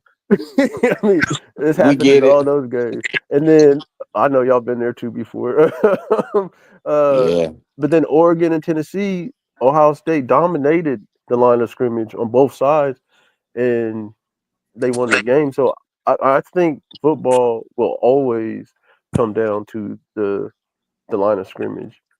it doesn't in this particular matchup Oh, because Texas has to stop the pass. And they You know have to how get you stop the pass, Burke? You you got to ring rush. Howard's bell. Yes, You, that's you how Yep. you you do ring it. his bell, and And I hate to say that. that's it for Ohio State. I mean, and you're looking at the Notre Dame team here.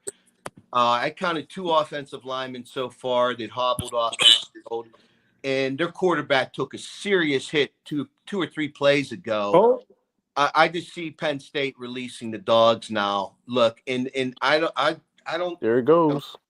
I'll You shut my just mouth. called it. I just shut my mouth. You just called it. Oh gosh. Yeah. Um, so Texas has to be able to run the ball against Ohio State, and if they can do that, they'll be all right. If Ohio State can't pass, they're going to lose the game. So yeah, But it makes sense. You remember why Ohio State couldn't pass in the Michigan game? There's Those two D reasons. linemen, you guys did an excellent job on bracketing, on guarding Jeremiah Smith for sure. But if you remember, your All American first round D tackles destroyed the interior of Ohio State's Yes. defensive line, and your ends Pressure. were getting pressure. Oh, And fumble, fumble, fumble. and oh, um, And stay ball. in Ohio State, I mean, and Howard could not. He didn't know what to do. Even the couple of times that Tennessee or Oregon had pressure on Howard, he was off balance. He threw high. He was inaccurate. I mean, I've just noticed and just looking over these three last games is if he's gonna sit back there clean, he's gonna eat you up. But again, if Texas can take some things away from that Michigan game, that's is what will cause Ohio State problems. You have to be able to help on Jeremiah Smith. He's a problem. And if your other guys are subpar with dealing with the other problems, you're going to get beat. And even if you do all those things correctly and you're not getting pressure, you're going to get beat. Even if you do all of those things and they're able to have a run game on you because you're using your resources to do that, you're going to have a problem. Ohio State has good defense. Yeah, what's his name? Will Howard is not probably the guy. Could he be the guy in the right situation? Yes. Could Kyle McCord be the guy in the right But don't situation? get me Yes. wrong. Let me kick back a little. They're not bad players. They have Howard has had an excellent season. Considering this quarterback class, which wasn't which hasn't been all world, they're good. Again, if you keep them clean, it's when they get pressure. Facts. McCord the same way is when they they fold. I mean, Yes. like I said, I mean, if you just took these last two games and you would have been like, man, Howard must have been a Heisman finalist, right? He's what he had Hmm. 3 and 4 incompletions each game. I mean, he looks amazing, but it all comes down to the offensive line. Um, Yeah, that's and that's with exactly right. everyone. That's why That's Michigan exact. won. That's why Michigan won, Exactly. because Yeah, the offensive Exactly. line was so bad, and he didn't have time to throw in the second half to Jeremiah Smith or those guys. And Yeah. yeah. Pressure. Let me Michigan tell you won something, Carrington. because they As had the good, ball. Sorry. you go ahead, Don. I was just going to say Michigan won that game against Ohio State because, one, they rang Howard's bell. He wasn't the Hmm. same after that. And then number Oh yeah, two, I forgot that. I think he was Ohio concussed State because he was lost. did not have a first down in the second half. But most importantly, Ohio State had the ball for 2 minutes in the fourth Hmm. quarter. 2 minutes. So we could talk about schematics and the cow jumped over the moon. It still comes down to yards in the play clock. And if you're able to run the ball at will, you're burying the clock. You're keeping your opponent on the sideline. As long as you're running at will and you're getting first downs, that still leads to winning games. And then what happens is it happened to Michigan so often this year because of our, I don't want to say the word, but you know what I refer to Warren as M3. But we were 3 plays and out, and then the defense is on the field for 6-7 minutes. Yep. And you just get fatigued, and that takes a toll, especially playing back to back with these difficult opponents. For Ohio State, they need to get up like 17-0 immediately on Texas to have a chance. In my opinion, if they get into a tight game in the Cotton Bowl in Texas, Sarkisian's a good coach. He lost in the playoff last year. Even if Urban Meyer is doing part-time assistance with Ryan Day. And before I forget, we've got to get Herb Street's kid the hell off of campus and get him out of Michigan. He could have went anywhere to play football. He's not going to be able to even carry Bryce Underwood's water bottle. What is he there for? You want academics? Go to MIT, go to Northwestern, but get your ass the hell out of Michigan and your microphones and your secret cameras and all the stuff you're going to be sending to your dad so he can help Ohio State. Let's just get him out of there now. Oh, Hey, hey, so now to your Carrington, point, go ahead. yeah. Hold on, what? Because I do have a question. Because to me, with you guys getting Underwood, because you guys are the most. I mean, other than like Service Academy, you guys are the most patient, and this is not a knock. You guys are the most patient at staying with your game plan. When I mean running the rock and being physical, that's part of the reason what I said. I agree that is the way to beat a team with all these weapons. I just don't think teams other than Michigan can stay that patient with the run. Even in the Ohio State Michigan game, Michigan until your running back broke that long run at the end of the fourth quarter when you guys went up by that field goal. You guys were staying patient. You were getting 3-4 yards at a time, but most teams cannot stay that patient. They get 3 yards and they think something's wrong and they got to pass the ball. They Hmm. won't run it again. You know what I'm saying? So that's where I'm saying is I agree Texas that would make sense for Texas. I just don't know if an offensive mind like Stark can be he's too proud to be that patient in my mind to do that, if that makes sense. We all yeah. got on this. Is Notre Dame going to score here? They'd have a good opportunity if they had. Oh, Maize Madman, I think your mic is we can't hear you. You've been talking and Oh, Oh, there we go. Yeah, because I was trying to cut you guys off a couple times about this. who? Uh,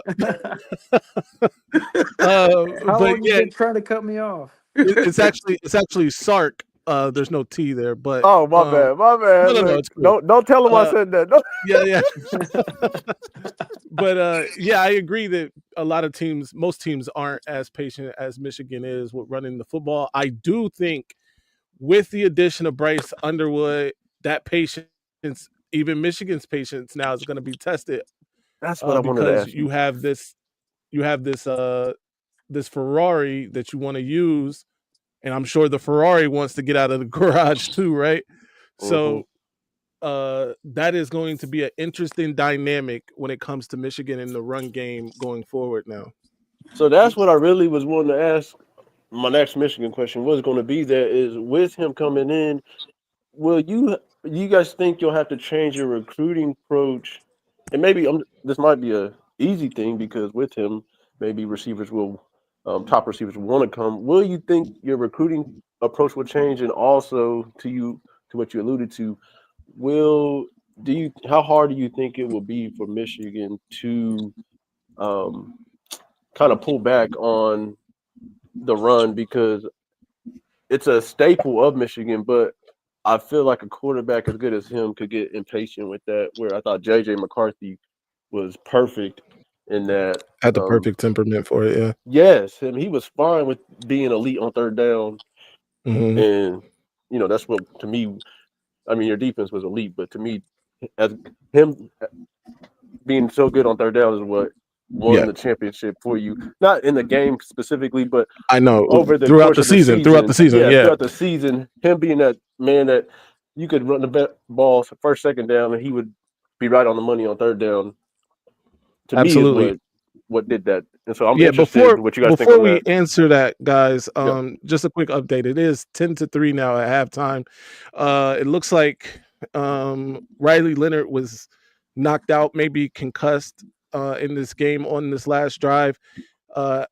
And Jelly comes in, makes a couple throws, goes right down the field. They were threatening to score a touchdown there, had to settle for the 3. That is where we stand. We can't hear you, Mass May, man. I can't believe James Let you go ahead Franklin's not now in the and give your playoffs game. opinions on Carrington's question. Yeah, Um, well, I would say if he can buy in, if he can buy in with the new offensive coordinator doing 50-50, it would be good because now he's a running threat also. He can run the ball also, and he's big and strong. So Mm-hmm. that's another element to our offense. Now, I Mm-hmm. don't want to run him all the time. I want to run him okay, I'll say for this. I'm not saying he Patrick Mahomes, but do what Patrick Mahomes doing right now in the NFL. Run when you need to run Right. to move the change, and that's what good with Patrick Mahomes. That's why it's hard to beat Kansas City right now because in the fourth quarter he's scrambling. He's going to get 5, 6, 7 yards to move the change. He Mm-hmm. might get 15 to move the change. And once we can do that with any quarterback, once they can do that, that puts your defense on the field again. Now they got to go through 3 or 4 minutes again. So that adds up. So if he could buy into what we doing, we'll have a lot of success. No doubt. Really fast before you go, Dom. Shout out to Dexter Green. Thank you for the $5 super chat. He says, "Gotta go. Got work tomorrow and do a walkthrough." M3 Dom Sawyer, the smart other state fan. Night night. Shout out to DG, man. All right, go ahead, Dom. You know, I tried to tell you, M3, all this year, well, last year, about this Bryce Underwood kid, and you just wouldn't listen to me. I tried to convince you, and you just would not listen to me. Um, you know, Right. again, I'll apologize again, but we talk about his size, we talk about his arm, we talk about his running ability. But what's impressed me from what I've seen and heard is his attitude, his intellect, and his desire to want to win. And I Mhm. watched some of his high school footage, and there were games where he wasn't afraid to hand the ball off because that's Mhm. what was working, and that's what won the game for him. And I Yeah. think we have, they say, generational talent. Um, I believe he is that, and I think him coming to Michigan, staying close to home, um, they're going to shield him from, I like to call them vampires, just people that want the money from him or this or that to take him down. And I see him very mature for his age, and that desire to win. It's a unique thing. There's a lot of great years ahead of us with Bryce Underwood. And like I said, I want to see him start day one. And with the season back and forth, home and away, in that early hostile environment in Oklahoma, so what if we lose? It's week 2. But who says we're going to lose? Yeah. So Right. I'm really looking forward to Bryce Underwood coming aboard. Good things ahead. M3, I appreciate you having me on your show. And, as far as it goes for college football guys and schematics and all of this stuff we've been discussing, as Keith Jackson once said, you never know what an 18-year-old is going to do until he Mm-hmm. does it. And True. Facts. that's they're not professional athletes. So anyway, gentlemen, thank you for the time. M3, Thank you, Dom. take Thank care, you, sir. Don. Yes, All right, sir. go Godfather. Yeah, He's the Godfather, man. no doubt, man. With Hey, that shout out Uh, story, to with his Michigan pop basketball, sody, man. They're killing it, man. Shout that out to was Michigan gold. basketball. that was golden, man. He the Godfather. So, man, that's what you need to start calling him, man. Call him the Right. Godfather Don. Right. Godfather Dom, man. That was Godfather great. Don, man, because that was hilarious, man. Absolutely. But yeah, I kind of already gave my opinion on this. I think it's gonna be interesting to see that balance between wanting to turn Bryce Underwood loose with his Mm-hmm. talents and throwing the ball down the field and stuff like that, and still staying true to what basically put Michigan in this position the last 4 years, and that's running the football, Mm-hmm. playing great defense. Um, so I am interested. That is very intriguing to see what's going to happen there. You don't want to necessarily lose your identity, but at the same time, as Michigan fans, some of the shortcomings from this season that we had were there was Mm-hmm. no threat to throw the ball, right? Mm-hmm. And he's going to provide that in spades. But also, we don't want to become necessarily, and no disrespect, Carrington, Ohio State, right? We're Mm-hmm. not trying to uh, just have these finesse players out there running down the field all day and Mm-hmm. throwing for, you know, 5,000 yards and stuff like that. But I also don't want to see this guy bottled up. It's a very delicate balance they have to, you know what I mean? You have It's a to good walk this problem, though. It's tightrope. a good problem. I get it. No, It's a and good listen, problem. it it is beautiful to see when it works for you guys, right? Like these last two Mm-hmm. weeks. That's if you're a fan of Ohio State, right? You are loving it. They're putting up points, they're scoring at will. All of these weapons that you have are doing their job, right? And that's Mm-hmm. beautiful to watch. But at the same time, there's an art and a beauty to what Haskins did. Mm-hmm. In 21, there's an art and a beauty to what the Don was able to do in 22. So it is like I said, it's a fine line. Believe me, I'm so obviously I'm a huge Buckeye fan, but there is nothing more beautiful in football than smacking somebody in the mouth in a run game. Mm-hmm. So in Absolutely. the NFL, I'm actually a bigger NFL fan than college, and y'all might not. Well, y'all boy Tom Brady. I'm a New England Patriot Oh fan, so man. y'all. I know y'all probably hate the Patriots, but y'all got respect for your boy Tom Brady, okay? But anyways, we're down right now. We're hurting. We're hurting, And my coach was dumb enough to win the last game of the Yeah, yeah. season, so that, he's that a Yeah. that bust. probably got him fired actually. Yeah. But my point is, Right. I love Bill Belichick because he was like he reminded me Harbaugh, a little bit of Harbaugh at Michigan, is he did whatever it took to win a game. I don't know if you remember, it was a Monday Night Football game against the Bills. The wind, it was when they had Mac Jones. The Mhm. wind was blowing crazy, and they ran the ball, I think, every play that game. Yeah. Mm-hmm. You know, and most people call that ugly football, but it was beautiful for me because I love smash mouth football. That's why I'm like, hey, I hate I don't hate Michigan, but I was like, it's like I hate that Michigan has to be the team to run like this because I love watching that but I can't root for it. You know what I'm saying? It's like, I love watching that style of football, but it's like, dang, I can't root for that. But yeah, no, I mean, look, I think being able to run the ball is beautiful, and having to watch it happen to you is gut wrenching. Absolutely. Listen, before we go any further, shout out to Dom who supplied us with the $4.99 super chat. Said, "I wish good luck to the other state, but I wouldn't be honest. Give that button a click. By the way, if you haven't already, hit the like button. Share this with your friends and family on social media. All of that, we definitely appreciate it. Follow the channel or subscribe to the channel if you haven't already. Really quick, I am a Raiders fan. Okay, so you're in the same boat with me right now. So yeah. I but you hate the Patriots inherently for that game. hate the Patriots for the tuck rule. I'll be honest with you, I hated Tom Brady throughout his professional career because of the tuck rule. Once he retired, he was just back to being a Michigan man for me. So that's that. But while he was playing professional football, there was no love lost with Tom Brady. So this is interesting, and maybe you're the same. Look, when a player, this might sound crazy, but when a player graduates and goes to the NFL, I do not carry my love for them to the league. If that makes sense.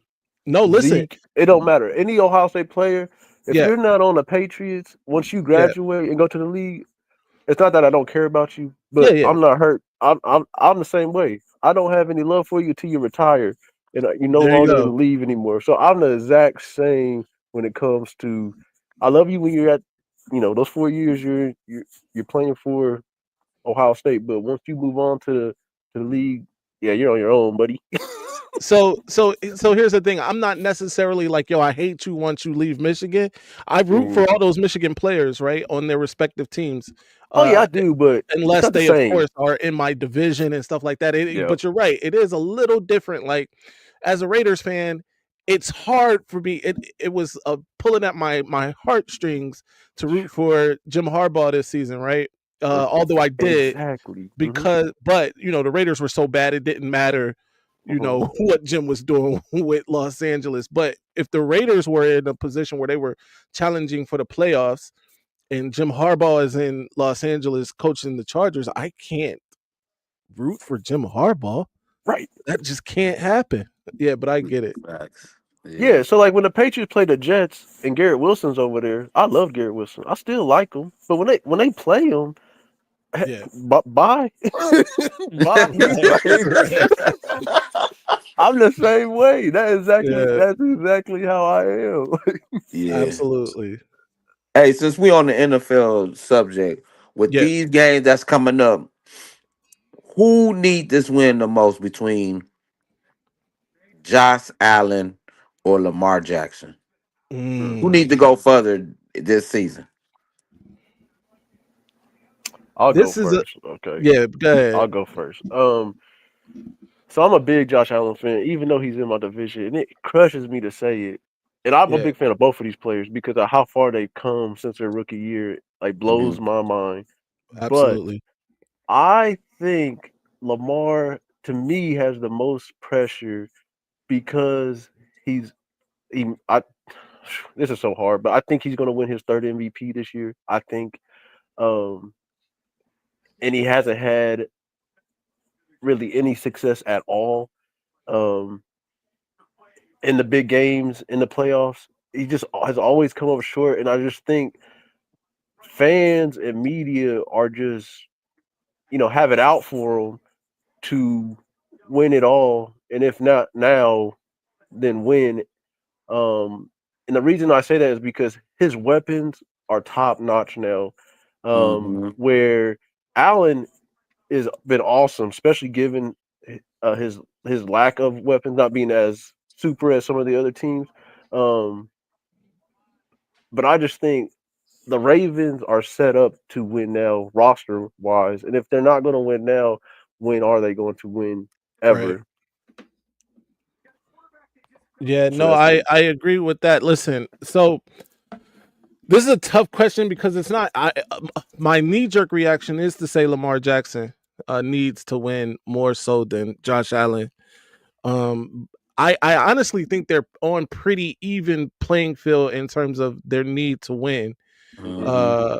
But because the thing that puts Lamar over the top for me in terms of why I think he needs to win more is because of what you brought up with those MVPs, right? He could Mm-hmm. be a 3-time MVP this year, back-to-back MVP this year. And that to me says you probably should be winning more in the playoffs. And he has a big Patrick Mahomes and Kansas City Chief problem. Mm-hmm. But it's not just them, right? He needs to win in the playoffs. Whereas we've seen Josh Allen be great in the playoffs, even in some of those in the loss to Kansas City, right? He was still Mm-hmm. pretty good. Mm-hmm. Where that isn't necessarily the case for Lamar. I know that game last year, if homie, gets over the scores that touchdown instead of fumbles at the goal Mm-hmm. line there, that game changes a little bit. But Lamar wasn't exactly having a great game anyway.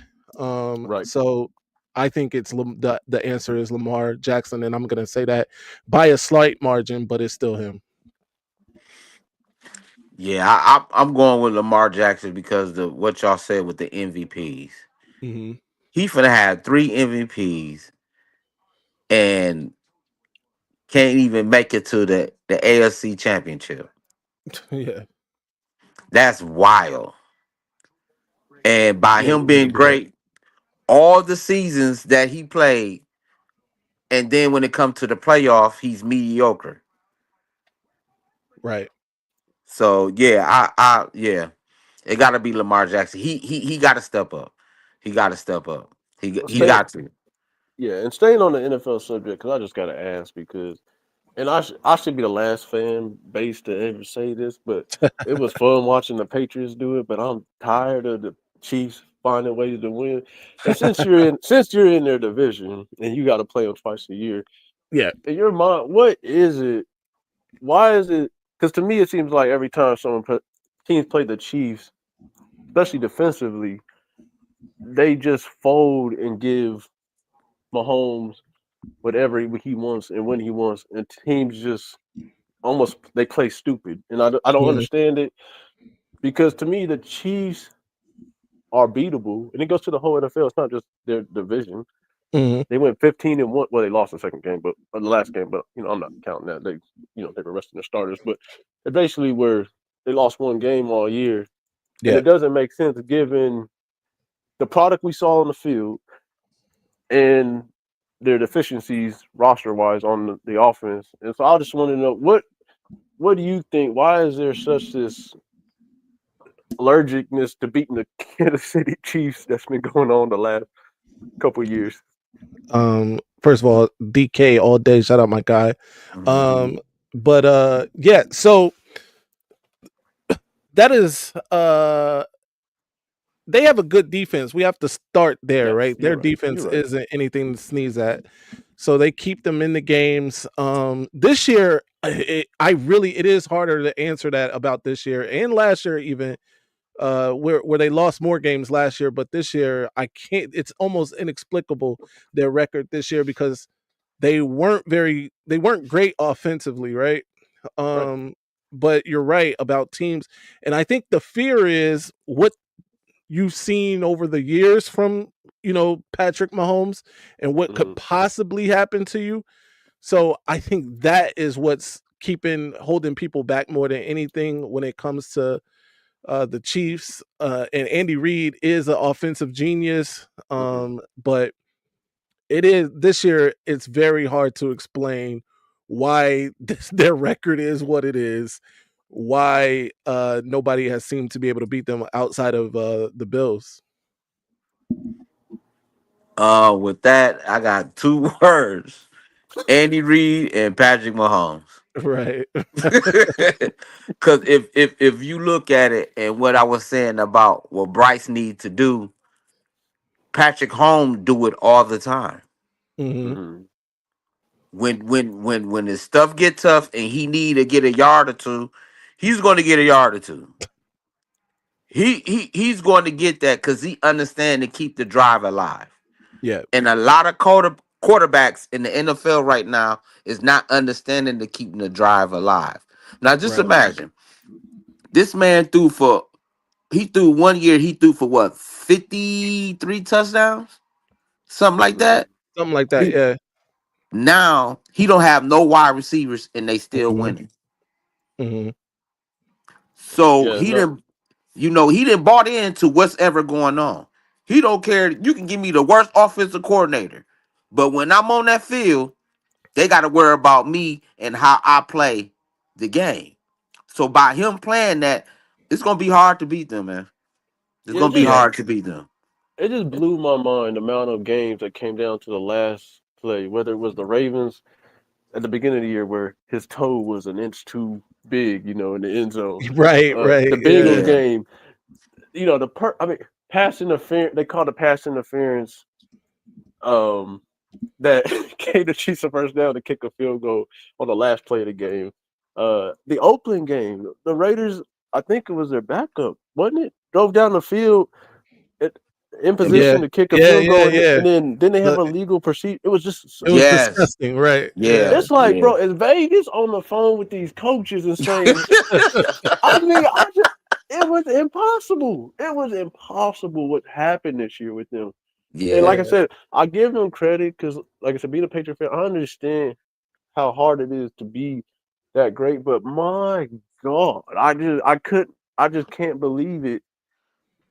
How they've just been able to find a way every single weekend. So I'm interested this year if because I really only believe the Bills and Ravens and the AFC have a chance to knock them off on that Right. side of it. So I'm on the NFC side. I am nervous about the Lions because Dan Campbell, I love him, but he is so reckless, and I'm afraid that that's going to come back and bite him. Because Yeah. that man, it's like, man, I get analytics, but it's 4th and 5, 4th and 4. You Yeah. know, He Yeah. going for it.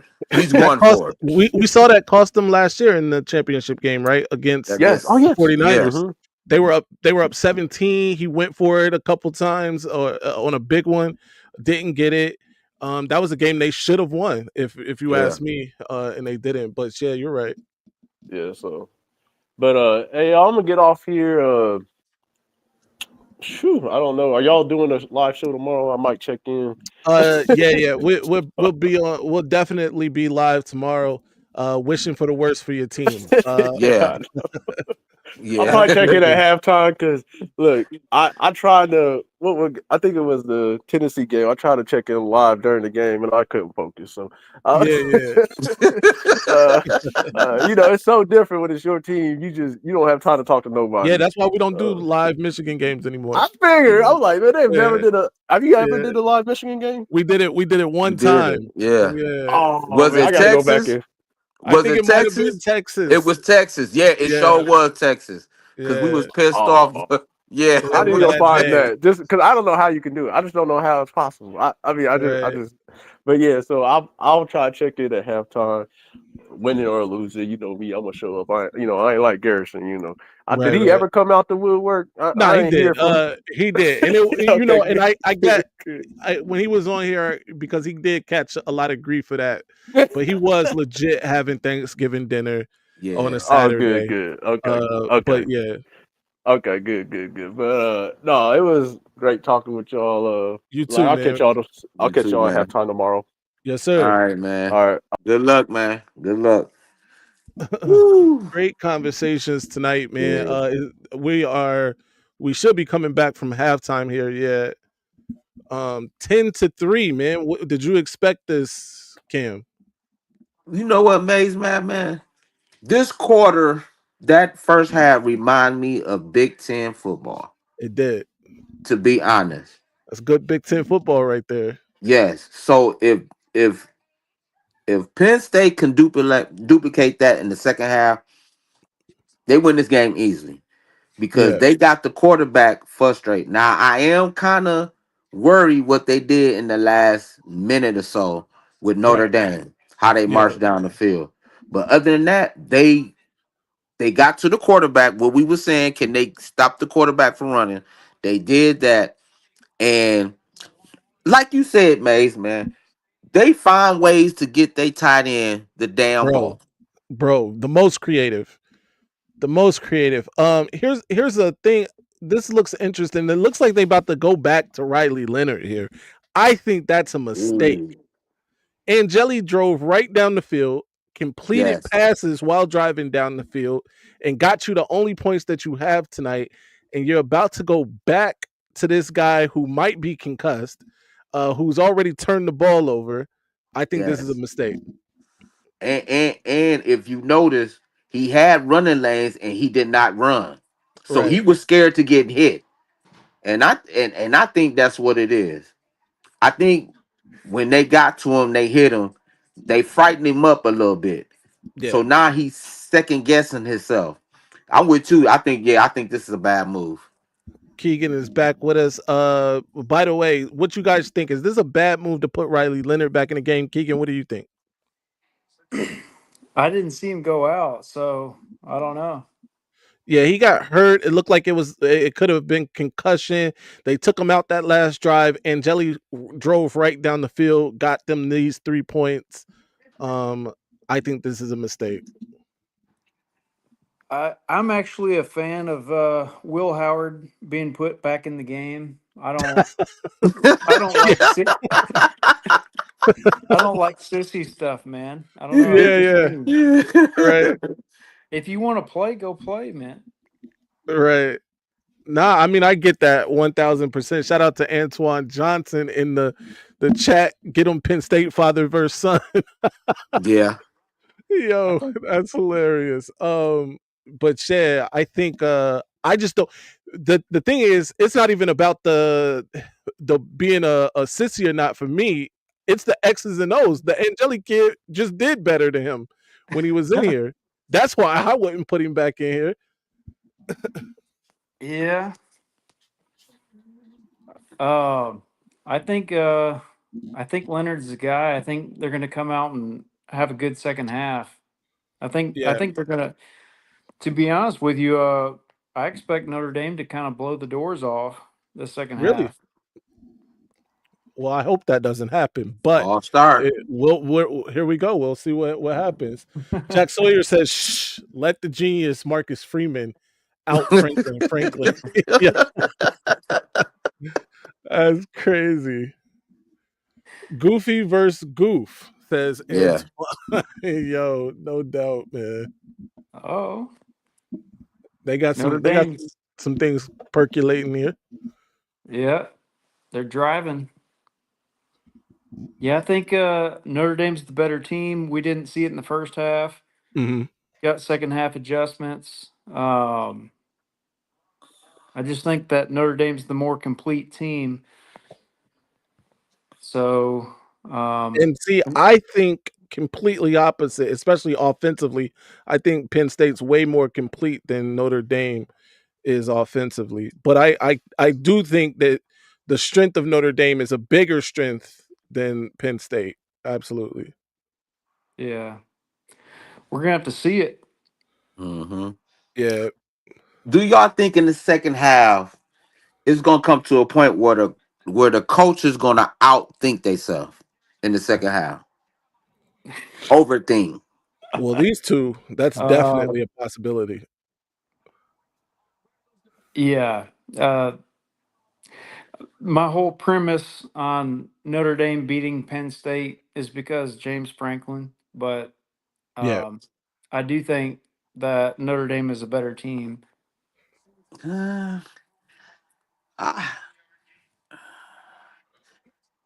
Just got a Yeah. bomb by your boy Maize. Yeah, he did. That's your boy. That's a good throw right there from Riley Leonard. Looks like that head injury helped him. And Watch this quarterback draw. that's crazy. Oh, see, All right. Notre Dame has definitely come out in the second half with some enthusiasm here. I think they're gonna blow the doors off.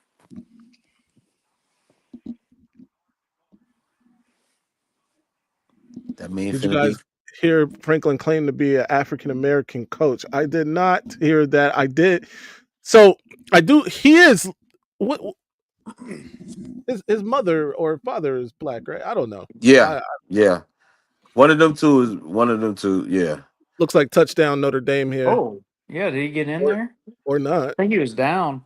Look where they got this down way back, right? Looked like he was down. They picked him back up and tossed him in the end zone.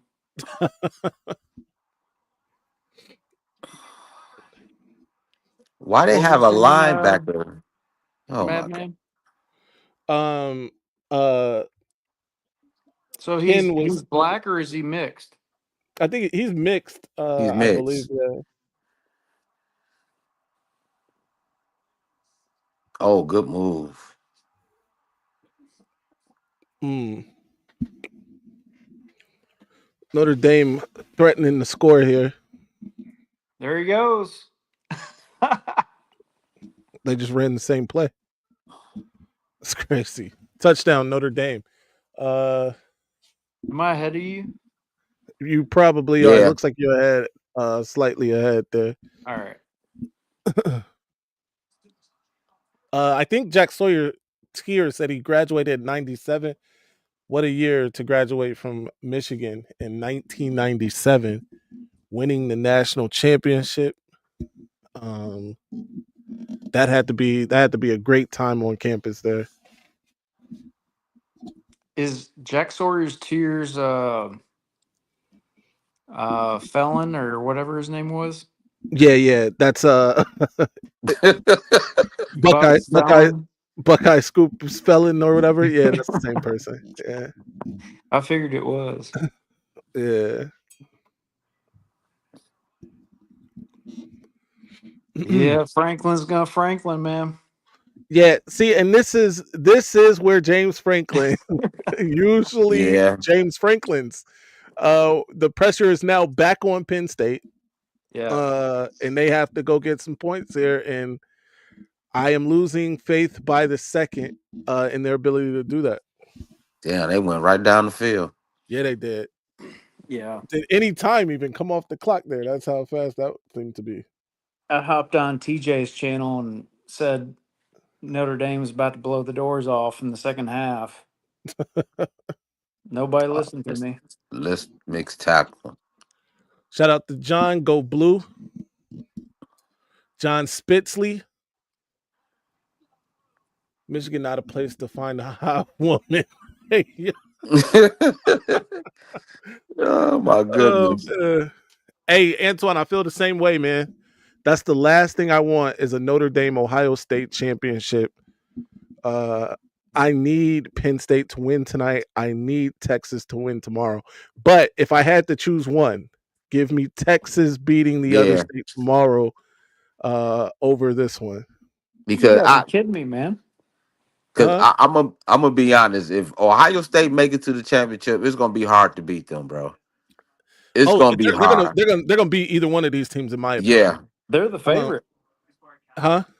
They're the favorite. Yeah, they're big favorite. And they're the favorite tomorrow. But I just don't want it to happen. They were the favorite against Michigan. They might have been the favorite every one of these years, the last 4 years. Maybe last year I think Michigan was the favorite. But yeah. Yeah, what's wrong with you, madman? You want Notre Dame to beat, or you want Penn State to beat Notre Dame? What's wrong with you? Just because you bet on it? No, not just because I bet on it, but listen, Penn State fans don't bother me the way that Notre Dame fans do and Ohio State fans do. It's not even close. I don't even know a Penn State fan actually. I know one Penn State fan in my life personally, and he has been dormant. So maybe they just waiting for an opportunity to come out the woodworks. Who knows? Here's the thing. Penn State was one of the people that came against Michigan right when it was all going down last year. Yeah. That's why I hate them. Penn State, Ohio State, they were all a part of that whole scheme. That cabal, right? You can't prove it, and I just know it. And so therefore I hate Penn State. I hate Ohio State. Anybody that was involved with that injustice that happened last season, Mhm. Right. praise the Lord. We won the national championship. Happy national championship year, as Right. of like yesterday. But Absolutely. yeah, Uh, I shout out hate. to Go ahead. shout out to Zalmix. I know one Penn State fan, and he knows Frames Jenkins will f things up. Facts. By the way, Keegan, you giving big Jim Harbaugh vibes here. You look like you could be a Jim Harbaugh double. Look alike, Uh, yeah. Yeah, Hey do I look like Keegan, I could? hey Can I be Keegan, are on you from James Yoder's show? Keegan? yeah, Are you from the South? Yeah. Well, I'm from everywhere. I'm a mutt. there you go. Yeah. Your accent is like Southern kind of. So Yeah. And Yeah. I've been everywhere. No Hey doubt. y'all, will this be surprise to y'all? Will we have a Big Ten championship and a national championship game? That No. wouldn't be surprised. Actually, that would be yeah, great for the conference, and it would completely kill the SEC noise, which has already been dying with every passing game. But that would be the hey, dagger in the heart. Michigan, Ohio State, man. Like in 2 years, I can see a championship. I ain't gonna lie. Like Mm. that'd be amazing. Like and Michigan winning it. You know, like I can see that. Really, I really can see it. You know, and listen, I don't think. Listen, my expectation for Michigan next year is playoffs. But then the year after, right? Like Bryce Underwood's third year, I think I might expect. It really depends, but I expect like we get close to a natty, or maybe a natty, or maybe a semifinal. That's my expectations with Underwood right now. Is maybe like take us to a natty or win a natty. I think that's like, or something close to that. But I can see a Michigan Ohio State natty in the Yeah. future. I can. I think that's gonna happen before his third year. But Mhm. Tyler Warren's so smart, man. That play right there probably should have got them maybe 4 or 5 yards, but he just used his weight, backed up for another 3 yards. That's just intelligent football. Shout out to In Tyler. the mock draft season, tight end number 1 apparently. Like I'm seeing Loveland is starting to like drop to late first round. They like Warren Mhm. better. I But think the injury concerns might be hampering Loveland. Stop. I think Yeah. he's a better just straight up pass catcher route runner, but Tyler Warren is a pretty decent football player. you know who my tight end number 1 is? Harold Fannin Jr. No one is talking about him. He's on Bowling Green. Look at his stats. I know he's in the MAC, Yeah, but man, I he talked can about that. play. I talked He about is that earlier. He so probably should have won underrated. the Mackey. Yeah, no, guys, check his like film and shit. You're like, oh, he should be number 1 tight end. I'm dead ass. Him and Loveland should be, because they're both young, right? Loveland should be a first rounder, 100%. But this Harold Fannin guy, man, he's young. I understand he plays in the MAC, but like if you look at his like yards against Penn State and A&M, he had 150 yards receiving and stuff. Like this man can play. He'll be a future Hall of Famer. Trust me. This is a good tight end class. I'll let you know right now. No doubt. Yep. Jack Sawyer Tier says, remember 2018, Trevor Lawrence, true freshman, won a natty He sure did versus against Alabama. Alabama. He sure did. EB 2288 says, smash. Yes, sir. Go blue. James I think Franklin, by the way. I think Harbaugh's gonna draft Loveland. I wouldn't be surprised because they need a tight end. Yeah, Like- if he falls as low as they're saying, I wouldn't be surprised at all Yeah, either. because I'm seeing Warren being like 14, 15, 16, and I'm seeing Loveland a lot on the Chargers in these mock drafts. And honestly, it'd be great, honestly, to be in Harbaugh's system. Like Shout out my guy G Boulder. Go blue. By the way, did you guys used to see all the Ohio State and Michigan players on the Chargers? Jim Harbaugh sticks to what he knows, Yes. doesn't he? Yes. I That's saw my that. guy. Yeah. Yeah. Yeah. Man, I don't appreciate that Jim Harbaugh comment. I think you think we all look alike. Yeah, Jim Harbaugh's kind of he's in hot water for me a little. I ain't gonna lie. Like that's just the way he good. took everyone with him, I'm still a little salty. I ain't gonna lie. Were you watching Keegan, were you watching I think it was on TJ's show. It might have been TJ's show. It might have been right here though. We just had all of them on. and Kinetic made a comment or something. He called Johnny Olden somebody else, and I said the same thing. I was like, "What you think we all look alike?" That's crazy. Man, I love Kinetic, man. Yeah. He's just It's funny. he's That's where I so got it funny. from. I love Kinetic. I ain't gonna lie. You know, he's been Ken- getting a lot of hate lately. I ain't gonna lie. So It's Can so all true. white Like, dudes look alike? It works both ways because I feel like all white people think all black people look alike. Facts. It's nah, I don't think crazy. all black people look alike. Hell no, man. I don't think so. Yeah. Yeah. Hey, has do to be y'all beneficial. do y'all think Jim Harbaugh gonna win his first playoff game in Nope. I don't the think so. Chargers? Who they playing? They're playing the Bills. No, that's Broncos. Okay, all right. Yeah, they're playing Saturday, I think, or Sunday. I don't know, but They're playing Houston, and I They're think they're gonna playing win Houston. that game. Oh, Yeah, shit, they're Yeah. gonna I think win. they'll beat The Chargers Houston. gonna win that game. Yeah, I think they will. Yeah. I did not know they were playing Houston because By CJ the way, Stroud the last thing CJ CJ Stroud Stroud is a wants down is year, man. I love CJ Stroud's down year. I ain't gonna the lie. last thing he wants to see is Jim Harbaugh in a Yeah. game that matters. Oh my god, dude. Shout out to CJ. And Jesse Minter. Facts. My Packers And are gonna get Jesse their ass Minter. kicked by the Eagles. My Packers are gonna get their ass kicked by the Eagles. Facts. No, we gotta win, So bro. bad. We gotta win. Don't say that. We gotta win. Wait, you're a gotta Packers win. fan? Oh, you're a Cam? Packer fan too, Cam? Yeah. You're a Packer fan? Hell Yeah, I'm from man. Wisconsin. Oh. I'm from Wisconsin. Oh shit, dude. Yeah, I'm from Wisconsin. By the way, Milwaukee. shout out to my guy Notre Kinetic. Dame. Like the Yep, video. Hey, are you Milwaukee. from Milwaukee? Yep. Oh, that's where my cousins lives, dude. Like lives Yeah. in downtown Milwaukee. Like Yeah. kind of north. There's like a lot of basketball talent there, dude. Like some of the best basketball recruits go to Boulder. Jordan Yeah, Poole. drafting Jordan Kevin Poole's Grant. from Milwaukee, man. Jordan Yeah, Poole. he from Milwaukee. He Yeah. went to the best school, Michigan. Yeah, and the Bredsons. Hey, the Bredesons, man. Max Bredesen and his brother are both from Yeah, Wisconsin, man. from Wisconsin. Yeah. Yep, of course, man. They get some Michigan talent there too. Yeah, and we got the couple years ago we got the 5-star offensive line. He was from Homestead. He went to Michigan. Oh, which one, dude?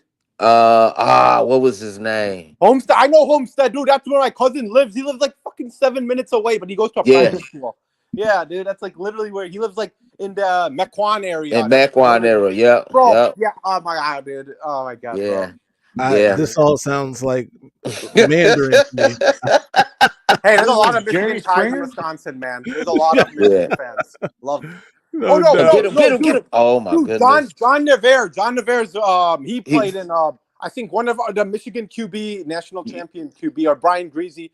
I don't think Brian Greasy. I think John Nevers he's from Wisconsin too. He from Wisconsin, yeah. John Nevers from Wisconsin. Dude, he played in high school, one state champion, and then he came to Michigan. Yep, of course. We got some Michigan ties in Wisconsin. Shout out to that. Cam, I didn't know you were from Wisconsin, man. I'm from Wisconsin. Before today, I knew this many people from Wisconsin. Oh, yeah, man. Oh, he's a Bucks fan too, man. Milwaukee needed that championship 2 years back. And make it so bad.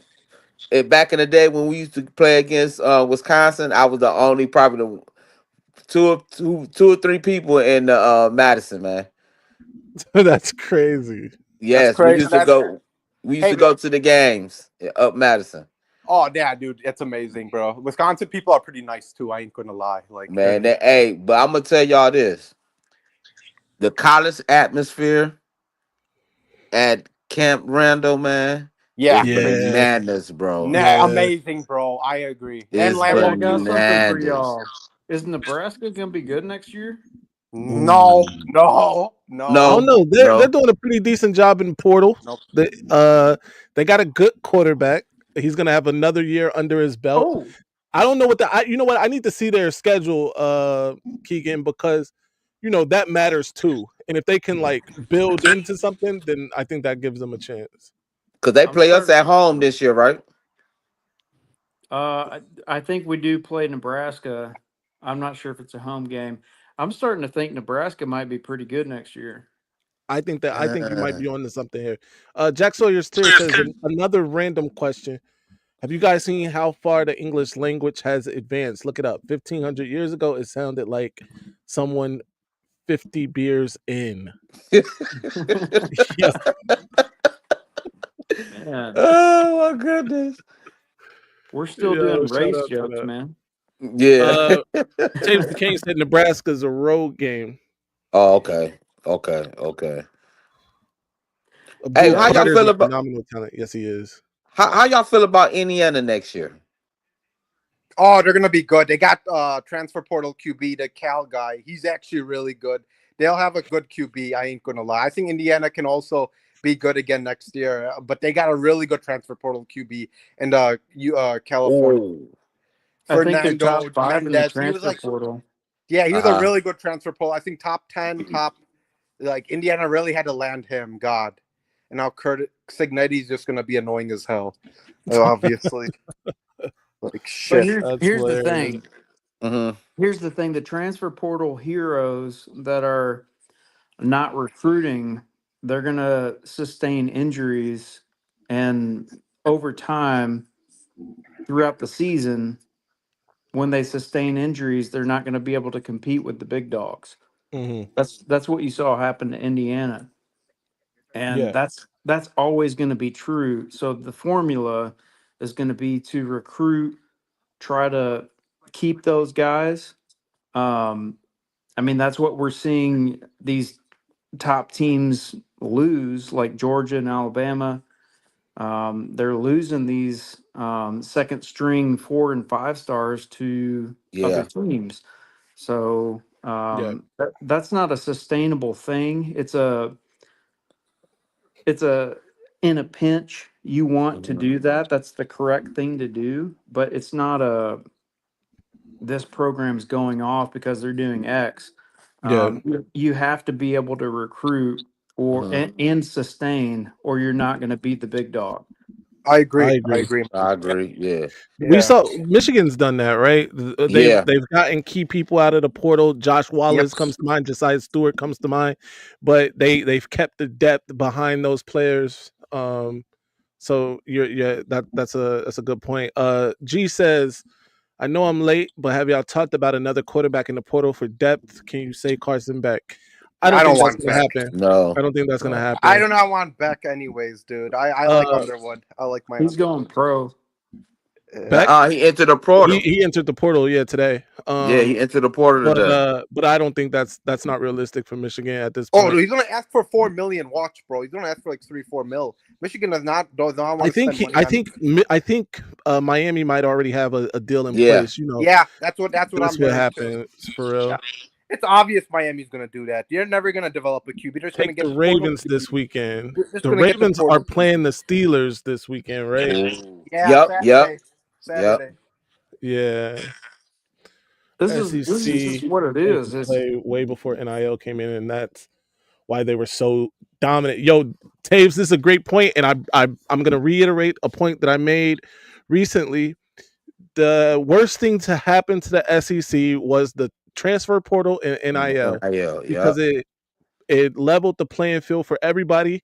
Now they're not the only ones playing the game, if you will, Mm-hmm. and they can't. It's harder for a school like Alabama, for instance, who doesn't offer the academic prestige as Michigan, and certainly doesn't have the funding that Michigan has, whether it be endowment or just from collectives, right? What collectives can do.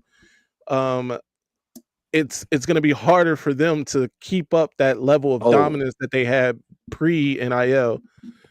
So yeah, that's a good point. yeah. Yeah, no, I agree. And you need to understand Ohio State's been playing the money game too. Like Justin Oh Fields, if yeah, you heard what he yeah, Oh said, yeah. man, he said yeah, everybody's been accused for paying players, and not only that, Justin Fields, even before the NIL era, said in an interview, "Oh, I was offered 400K to transfer in a Mercedes. You can even go watch it." So Ohio yeah. State, man, there's a reason why they have been much they shat on us in recruiting for all these years and stuff like that, and. Yeah, like I would say Ohio State too has been playing this game. That Yeah. that sack right there is 100% on Drew Aller. Yeah, The that was running back did dumb. a great job in picking up the blitz.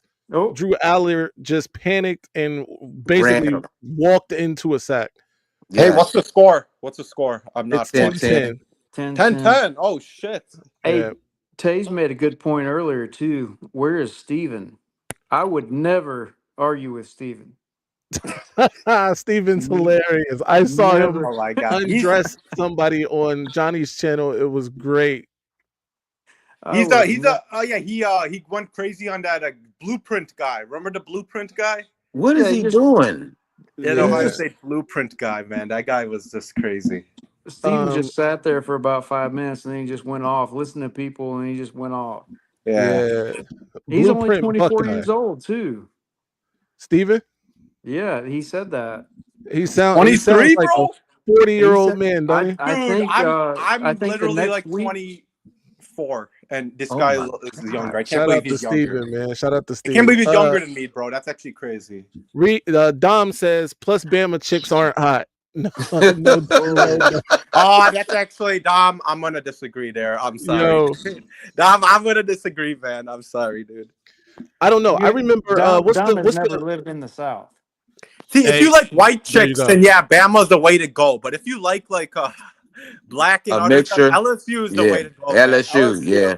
Oh my LSU God. in Florida. Hey, listen, we are not doing this. We are LSU, not baby. about to do this. I want to go. LSU. Hey, look. Yeah. I thought this was a party. What's going on? What a LSU chick They said that, and, said, no, we're not doing this. We're not doing this. I Yeah. go to. In light of all that's happening right now, we probably shouldn't do this. Cut to That's commercial. hilarious. We don't have any sponsors. No, you're right. Although I do have some emails that I need to respond to. There are people who want to for You us said to it's all the same color. market their product. So funny. Dom, don't do this. Dom had to bring that up, bro. Actually, I kind of started it a little by saying like humor shows are not the best, and then it just went there. So it's my bad. You know, Jack Sawyer's Tears. I read this wrong at first, and I was about to have some questions. There's no comma here, so you get what I'm saying. Oh, shit, man! Shout out to Jack Sawyer's Tears. Man. Yeah, Taves gets it. Yeah. So how y'all think LSU done got they kept a good amount of their players. So what do you think they're gonna do next year? They should be fine. I think they'll be, but they won't win no SEC or stuff like that. I think it's exactly. Brian Kelly. It's Brian Kelly, bro. They'll beat one of those Georgia or Alabama's one of those games in the regular season. But they won't win lose SEC. more games than they should. Yeah. You know, it's a Brian Kelly tradition. Exactly, man. It's too early, man. You can't ever tell in the way that college football is now what's going to happen next year. That's fair. That's fair. Yeah. It's just we all hate Brian Kelly, so I guess we're just gonna give him. We all hate Brian.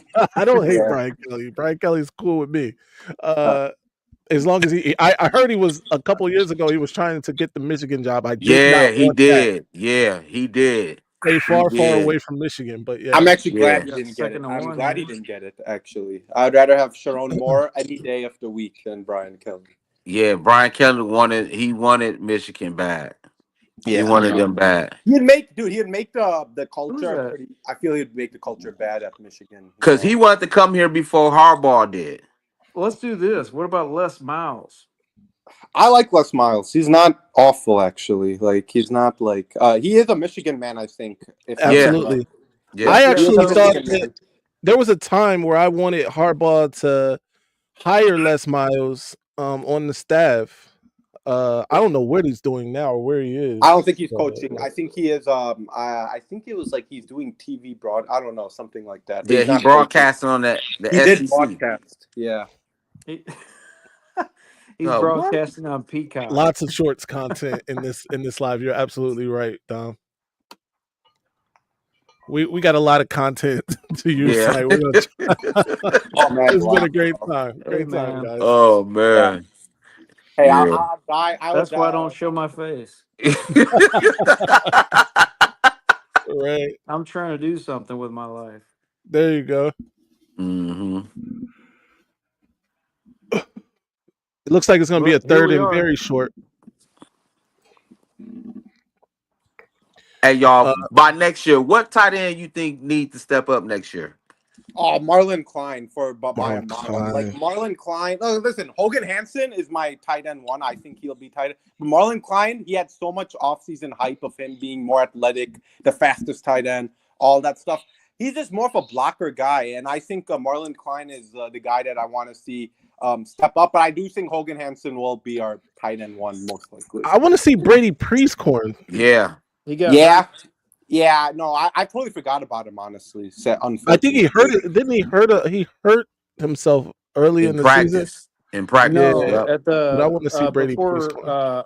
Ohio State or Alabama, he got carted off with a knee injury. Right. Oh, Yeah. In shit. practice. Yeah. So Damn, Yeah. yeah. I'm thinking Deacon Tonielli. Yep. I'm like I said, I'm clueless with him too because I've not heard much about him, But Marlon Klein had He's so a much offseason stud. hype. Marlon He's a Klein had so much stud, man. offseason hype. I remember in the summer, Like Colson Loveland even said, he's more athletic than me and he's more faster than me. So when he said that, I was like, damn, like Colson Loveland saying that, like saying like I'm not even the fastest tight end and stuff. Notre Dame got the first down. So, yeah. Yeah, Marlon Klein is On into the tent for a possible concussion. They sure are running him a lot. yeah. But Hogan Hansen is good. Deacon Tonielli is good. yeah. Marlon Klein is decent. Yeah, I listen. When Max Clare went to Ohio State, I really thought we could have landed Max Clare. But man, when Ohio State gave him that offer, he was like, boom, because he is an Ohio guy, and Max Clare, he was the number one transfer portal guy in the tight end. I really wanted him to go to Michigan. He would have been perfect. But it is what it is. You just have to develop your players, I guess, if you can't get your tight end or in the portal. For sure. That's what we have to do.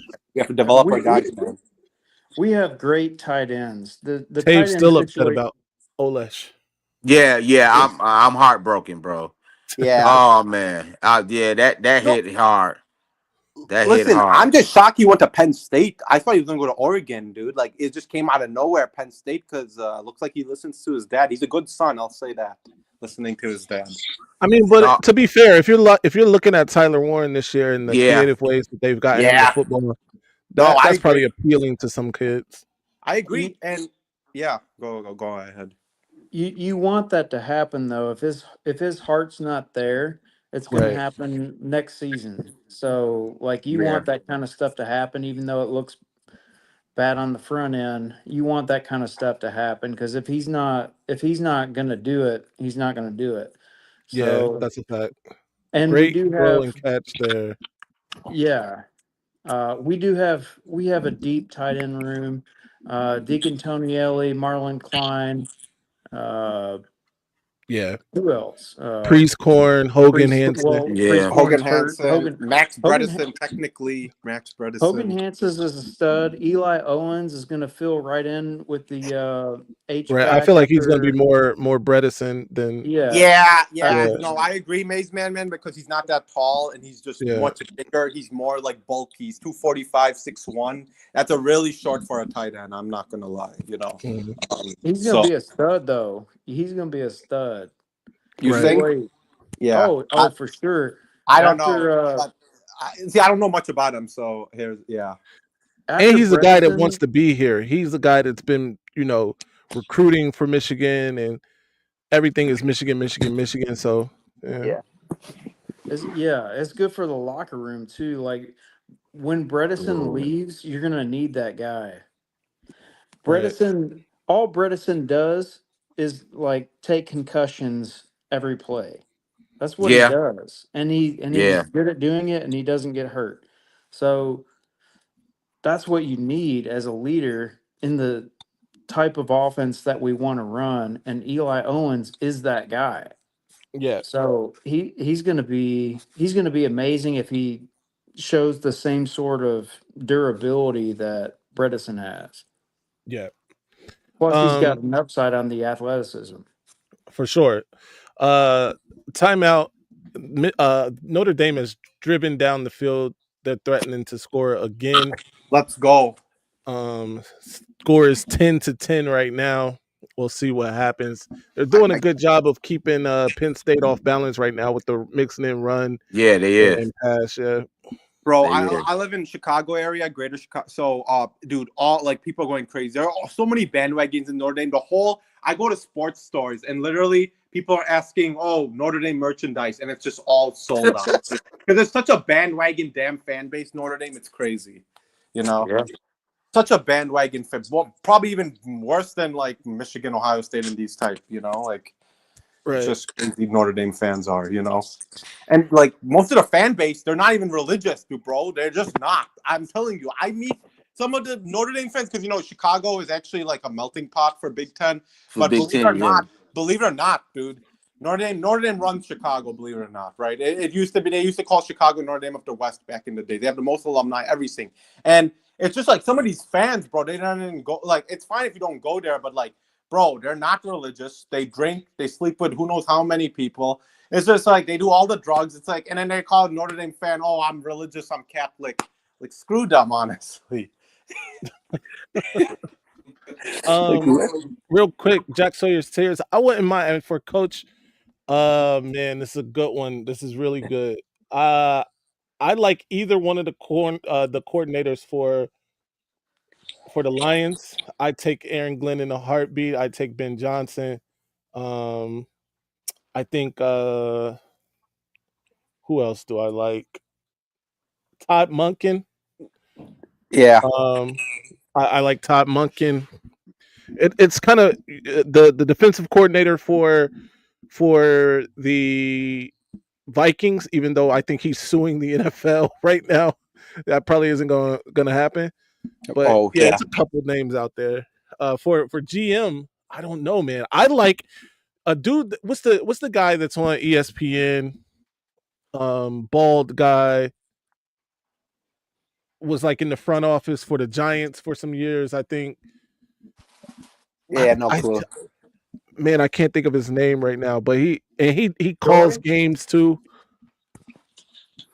I can't think of his name, but I like him for GM. You know. Did you hear about like McCarthy Vikings Louis trade? Riddick. Like Raiders, Louis Riddick, like thank you. Raiders getting McCarthy. Did you hear about like if Vikings want to trade and Mike McCarthy? There's articles you of mean all Raiders JJ gonna trade McCarthy? for McCarthy. There's like Yeah. We've seen that. We've made fun. We've poked fun at Kinetic for that. Oh my god, Kinetic, bro. Kinetic is like all shitting his pants. Louis right Riddick is absolutely who I'm talking about. Yeah. Oh, Kinetic's the McCarthy fan. I don't even consider him a Vikings fan. I'm sorry. He just started liking the Vikings because McCarthy's on the team. What? Yeah, because he was a Titans fan, bro. He literally was he? I didn't know that. Games. He went to Titans games, and then he said when McCarthy went to the Vikings, that was my fandom. That's literally what he told me. Damn it. Yeah, man, he's a McCarthy fan, which is fine. Like it's like being a LeBron fan, bro. Like you know, people are LeBron fans. They don't have a team, and let Kinetic be a McCarthy fan. That's fine by me, you know. Wow. What's wrong with Kinetic, man? No, I'm just saying, like he's saying he's like a true Vikings fan, and so I love Kinetic. All right, but like I'm just saying, like he's really not a true Vikings fan. He's a McCarthy fan. You know, he's only following if McCarthy went to a different team like Giants or Raiders. Oh, Kinetic will be a Raiders Giants fan just because of McCarthy. You know. All right. Looks like Notre Dame's got a pass interference. They did. I think both of the pass interference calls on both teams in the red zone were pretty cheap. I mean, he had his hands on him. Yeah, but they were both hand fighting. The other guy's trying to push off too. I mean, I get it. It is work. It is, you can throw a flag there, absolutely. I'm just saying it was cheap, and the holding call on the other end I thought was cheap too. Oh, I'm trying not to be in the future. That's a strong run. They had this guy tackled like 3 or 4 times. That's strong. By the way, Notre Dame has just taken the lead. James Franklin is James Franklining right in our face right now. And it's disgusting. Fourth quarter, 14 minutes left. Notre Dame just went up 16-10. Extra point will make it 17-10. This is 17. This will be 17 unanswered points by Notre Dame, by the way. The second half, they've just been a different team. And it looks like Keegan is going to be right here after halftime. This Notre That's Dame my team Han has come Solo. out It's like the two fingers, right? with some vigor. All right. So if Notre Dame wins, Yeah. can they beat Ohio State? Yeah. I I don't know if you've been watching, Keegan, the last couple of lives we've been talking about this. I said this Notre Dame team most closely resembles, of all the teams in the playoff, that's what I was saying, most closely resembles last year's Michigan's team That's in the way true. that they run the football and play defense. I thought the biggest hiccup for them was the quarterback, because he is not JJ McCarthy, right? But he is pretty good. Shout out to my guy Taves the Kane has joined the live. Oh, But yes, to Taves. answer the question, That's the first. they What's can. up, boys? How you feeling, sir? Yeah, I'm doing well. I wanted to ask you, do we give Dan Lanning back the tag of Diet James Franklin after that performance in the Rose Bowl? Yes. He certainly is. He certainly does get it back. Diet James Franklin. And the real James Franklin is showing Diet James Franklin how it's really done. That's exactly what my next point was going to be. It looks like James Franklin is staying doing James Franklin things here. Still doing James Franklin things, man. This is unreal. They were up 10-0. And like I said, I've allowed now 17 unanswered points from Notre Dame. Yeah, and they look like they had it under control in the first half there, man. Like, It definitely looked that way. yeah, when But you presented a great question to a Dallas fan on that last live when he came on. You said, if they can't run the ball, will mhm, they be able to rely on Riley Leonard's arm to win the game? And I yeah, think the answer in that first half was certainly not, because they couldn't run the damn ball. But it seems, I don't know, Jeremiah Love got a shot of cortisone or some deer antler spray or whatever. He's looking superhuman. He's back out there running the ball like a madman again. right, yeah. There's a new question, Taze. Can you rely on Drew Aller's arm to come back from Mm, behind? That's an excellent question too, Keegan, my man. Like, it again, he seemed pretty comfortable in the first half there, but coming out in the second half, he kind of looks like he's lost out there. And I think it's tough, because his only receiver seems to be like Tyler Warren. He's, don't get me wrong, definitely. great He player, just but he just threw a 30-yarder. yeah, exactly. Like, but and and again, it looks like James Franklin's getting away from running the ball. I don't know why they're not giving Katron Allen and Singleton some more carries, man. Like, you said this before. Like, is he gonna stay running the ball, or is he gonna get away from that? And I think we're seeing right now he's not really running the ball as much. Absolutely. That was a nice designed play. Notre Dame did a good job of sniffing that out. But I actually like the design of that play there. Yeah, for sure. Yeah, I agree with that point, Taze. I think they should take a more traditional playbook and just see if they can run the ball and go play action. But Hmm. I don't Oh, think they're good. going to beat Good Notre key. Dame. I think the quarterback's going to go nuts. Notre Dame's quarterback is just going to go nuts in this second half. He already scored a touchdown. That was a So, smart keep there by Aller. That was yep. gonna say they need some more of that right there, man. Like, So are we giving Drew Alar love now, or are we still hating on him? Because it looks like he's probably a top 5 quarterback pick. Coming into next year, he's certainly a top 5 quarterback, right? Um, I never like, I don't know, like, I don't hate Drew Aller. That was a hold they got away with. But I think James Franklin has held Drew Aller back more than anything. And I feel like that's a cop out in a certain way, but until James Franklin proves otherwise, a lot of the blame for the shortcomings of this Penn State team and the Penn State teams of the past has to lay on at his feet. Yeah, and like Johnny said, like I think Drew Aller, as good as he can look sometimes, he's still got like he says with Will Howard, he's still got some of that bonehead in him. You know what I mean? Like, Mm. Oh, that's And right on cue, you guys wanted now some more run. now You they get run in the more ball. run. They Yeah. move the chains exactly. This is a good answer. This drive right here is an excellent answer to what Notre Dame just did. Now, granted, they have to pay it off with 7. That's a 100%. definite hold. Back-to-back plays, they probably got away with holds. Ooh, But yeah, yeah, Kane, you bring up some good points. Yeah, man. Steven is the king. oh, I don't know who knows that guy, but he's a young man. the, That guy is a beast, and I thought he somebody was needs to get him on their 100%. channel. He's probably got a law degree. Dude, he has me howling sometimes, man. He said he's from Alabama, or so. I know he's from Alabama. I thought he was much older. I No, thought that yeah, we got to he is find from out. Alabama.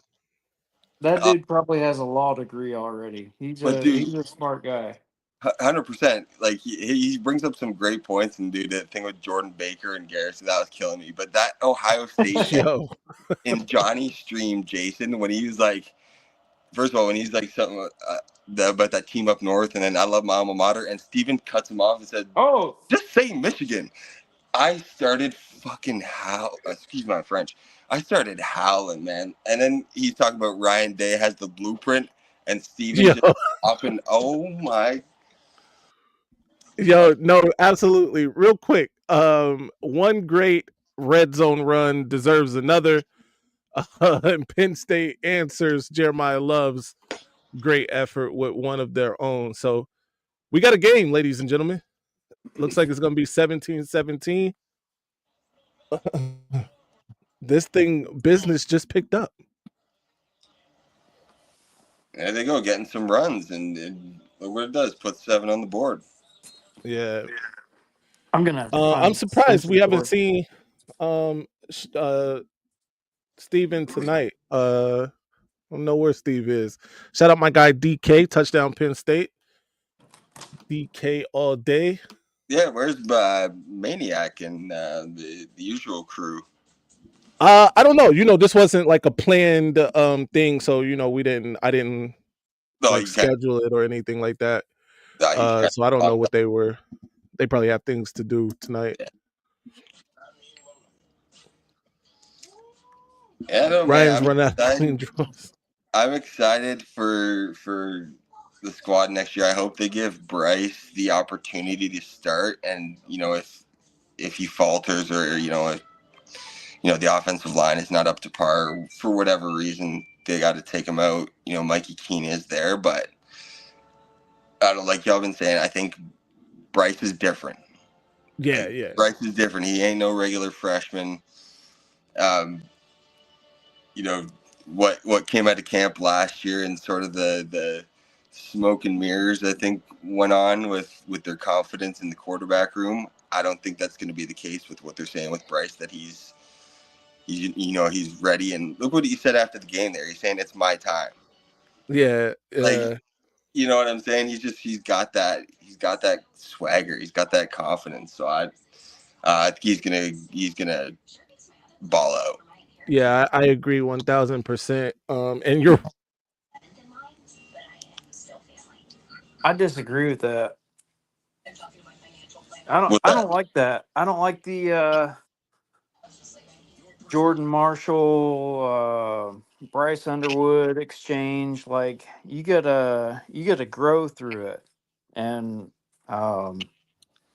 they haven't. Like I know the first take is they have to like really want it, But to me, it's just nothing because there hasn't been any adversity. Mhm. So to me, it's just words. So um, yeah, I like it, but like it doesn't mean anything to me. Right, and like Kinetics pointed out, there's gonna be growing pains with freshmen, no matter what. Like he's not. I'm not expecting the dude to come out here, sling the ball for 300 yards every game. Yeah.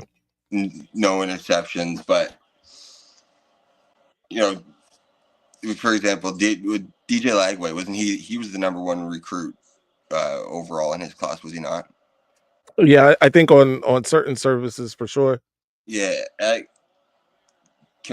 don't know if that's like a great comparison to make between those two, but I just think Bryce is a tier above that Mhm. that sort of elite recruit, that he'll be capable, especially if Chip Lindsey comes in, and we're not relying on slinging the ball all over the field. He's going to have Jordan Some Marshall balance, right? Gaines to run the rock, and they plug some of the holes in the offensive line there. Or Andrew Sprague looked great.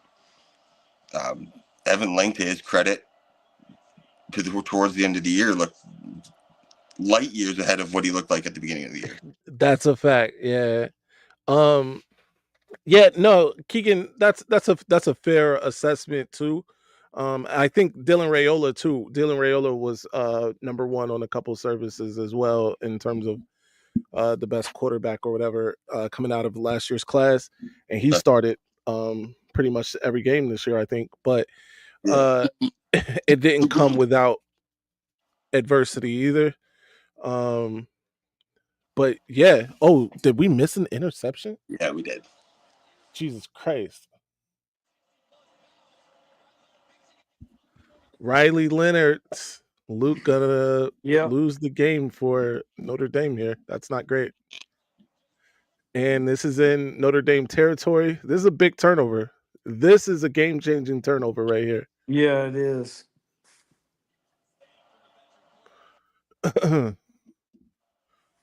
Yeah. So Yeah, um, yes, I do believe Bryce Underwood is obviously that guy, and hmm I do believe that Jordan Marshall is obviously that guy. Yeah, But do you have the success without going through the JJ McCarthy, the Blake Corum? Like there's things that you go through yeah, that you couldn't go through without adversity. yeah, 100%. And like the words, like that Sharon might have spit in Underwood's ear, like you're next or whatever. Just imagine when you're here, whatever. Or Jordan Marshall, like it's my time now, whatever he hmm said. hmm Like that doesn't mean anything to me. yeah, Go out there and get your ass kicked by life and then prove yourself. That's yeah. what matters to me. For sure. Jordan Marshall more so than Bryce Underwood at this point.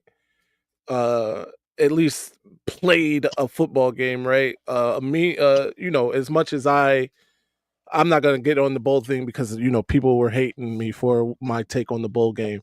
Uh, but the point is he went out and I think what did he get 30 carries, something crazy, 100 yards against a 23 carries at 100 yards. tough, Like, Yeah. Alabama defense, guys flying around. They were hitting too. It Yeah. wasn't like they treated this like a game that didn't matter. But I also understand what you're saying, Keegan.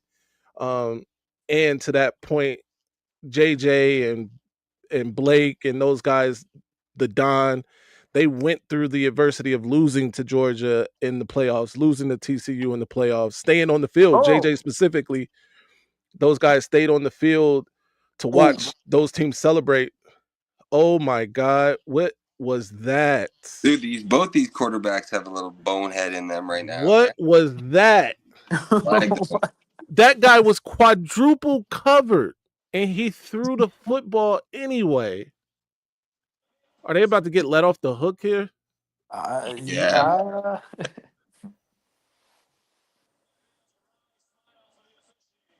Wow. Yo. Listen, whatever, pick the flag up. They deserve no.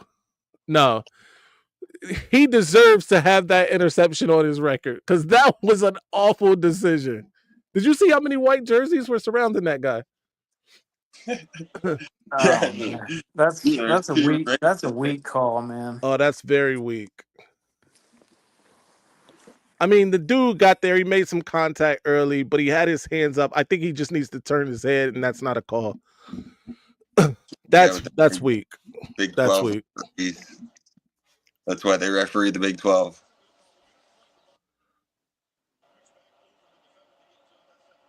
Wow, that's Yeah, that was weak in a playoff game, tied 17. people are throwing things on the field now. Yeah. Oh, that's great. They're throwing cans of beer on the field now, boy. Listen, they should be upset. I would be upset. 100%. Yeah. Drew Aller just made a horrible decision right there to throw that football. Yeah, the Rudy fans have a right to be upset there for sure. Yeah. But yeah, the point I was making is those guys, there's a great photo of JJ and the Don and I believe Andrell Anthony on the sidelines watching Georgia celebrate that victory. They did the same watching TCU celebrate a victory. So yeah, they went through it to finally, have the season they had last year. Yeah, and it would have been nice to keep Kenneth Grant around. I know there was some talk about keeping KG, but yeah, you're going to go first round in the league, man. It's hard to turn that down, right? 100%. Yeah. Yeah, I can't remember. I think it was G Boulder that said it. The Niners. I'm a Niners fan. Mania. If Jake Moody's been he's been pretty tough for us. I tried to root him on, man, but I want him to get one of these Wolverines in the first. He's had a rough, it's been rough for him. Touchdown, by the way, Penn State. Singleton is running hard. That's back-to-back times now in the red zone. They've given it to him. Touchdown, Penn State. And they're back up. Yeah. Somewhere, Dallas fan is throwing a fit, especially after that call. I wish he or Ryan would call into the show. I'm gonna text one of them. Yeah, the clicker probably flew across the room after that flag. Oh yeah, for sure. Man, I just don't want Penn State or Ohio State to win the national championship. Signed picture of Mason. That's great, man. I like that. Framed up. Oh yeah. Yeah. You said you don't want what was that, Keegan? I don't want Penn State or Ohio State to win the national championship. No, I'm with that. No. But I don't want Notre Dame to win it more than I don't want Penn State to win it. That's something too. So far, I don't even know how to assess my feelings about all this. I know, right? I don't want any of them to win it. Yeah. Texas, maybe that's fine. Right. Maybe, right. Because I still want to be able to say to Texas fans, are you still back? Did you see Sarkisian molest that kicker before he missed that kick? I did. Why? And that kicker went out and promptly missed that kick. I was a receiver in high school, but I also kicked. Do not mess with the kicker. Yeah. Why do you do that? So, if in an honest moment, I think that was more about the cinema of it for Sarkisian, right? Like do, I yeah. think he did that because he thought that guy was going to make that kick, and if he makes that kick, then this looks like it looks a lot better than it does, after he missed it for sure. 110. Yeah, That was gamesmanship. yeah. Gee, we are on the same page here. The worst possible scenario for me as a Michigan fan would be for Notre Dame and Ohio State to play for a championship. That's Worst fair. possible situation. Where's Big G? Get Big G on here. I put the chat is in there, G. I mean the link is in there in the chat. Anybody who wants to come on up, come up. But yeah, man. This game has had a lot of twists and turns. I think that pass interference call was massive. That's going to be talked about for a long time, because especially if Notre Dame ends up losing this game, that one's going to be tough to swallow. Pause. 100%.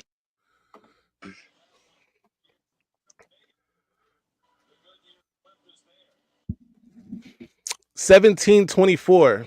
Notre Dame about to get the ball back. So far, my parlay. Let me see what my parlay is looking like.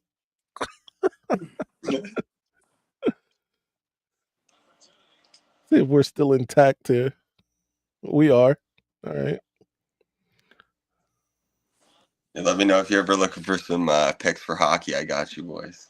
Oh, for sure. Yeah, man. Yeah, wings are 500, buddy. I got you. Yeah, you're right with that. Okay.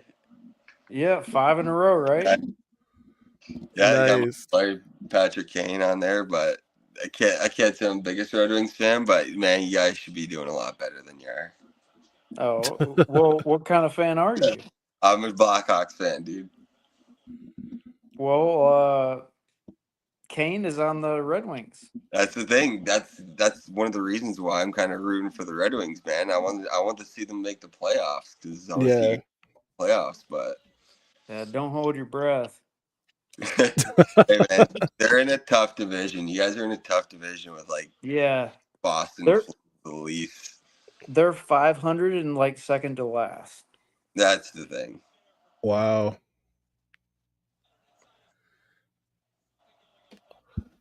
Man, I remember. Man, weren't the Red Wings like good like in the 90s, right? Oh yeah. Dude, they made the playoffs for what was the key in 20, 25 straight years. Like they were dominant. They won That's back. crazy. Yeah. I remember the Blackhawks being a pretty good team too. You guys won a cup not too long ago though, right? Yeah. We won one in 2010, 2013, 2015. Yeah. Yeah. Those were the golden days. Yeah, I would smoke you in 25 though. NHL. You think so? I think so. You think so? Well, I don't know about that. I don't How know about big a that. boy are you? A Blackhawk fan rooting for the Wings. Never thought I'd see that. No, I'm just kidding. I don't do verses. I play defense on OTP sometimes. That's Nice. I used to be a top player, but I don't play anymore. Yeah. The 5v5 when you're like locked into your players, like it's a fun mode to do on NHL. Yeah. I just did the team stuff. Just crushed forwards that thought they were good. Yeah. I saw what Jack Pierce said there. I love Michigan. I love watching Michigan hockey too. I cheer for Michigan. I watch basically every game here. I'm only 40 minutes from the Port Huron border with Michigan. So I'm very close to Michigan. So yeah, I go to Detroit to watch a lot of games. So yeah, I'm pretty locked into the sports team there. But yeah, I don't mind the Red Wings. They're in our division for a long time. Fun to play against, man. Datsuk. I don't want to get into hockey too much because we're trying to watch some football here, but no, it's cool, man.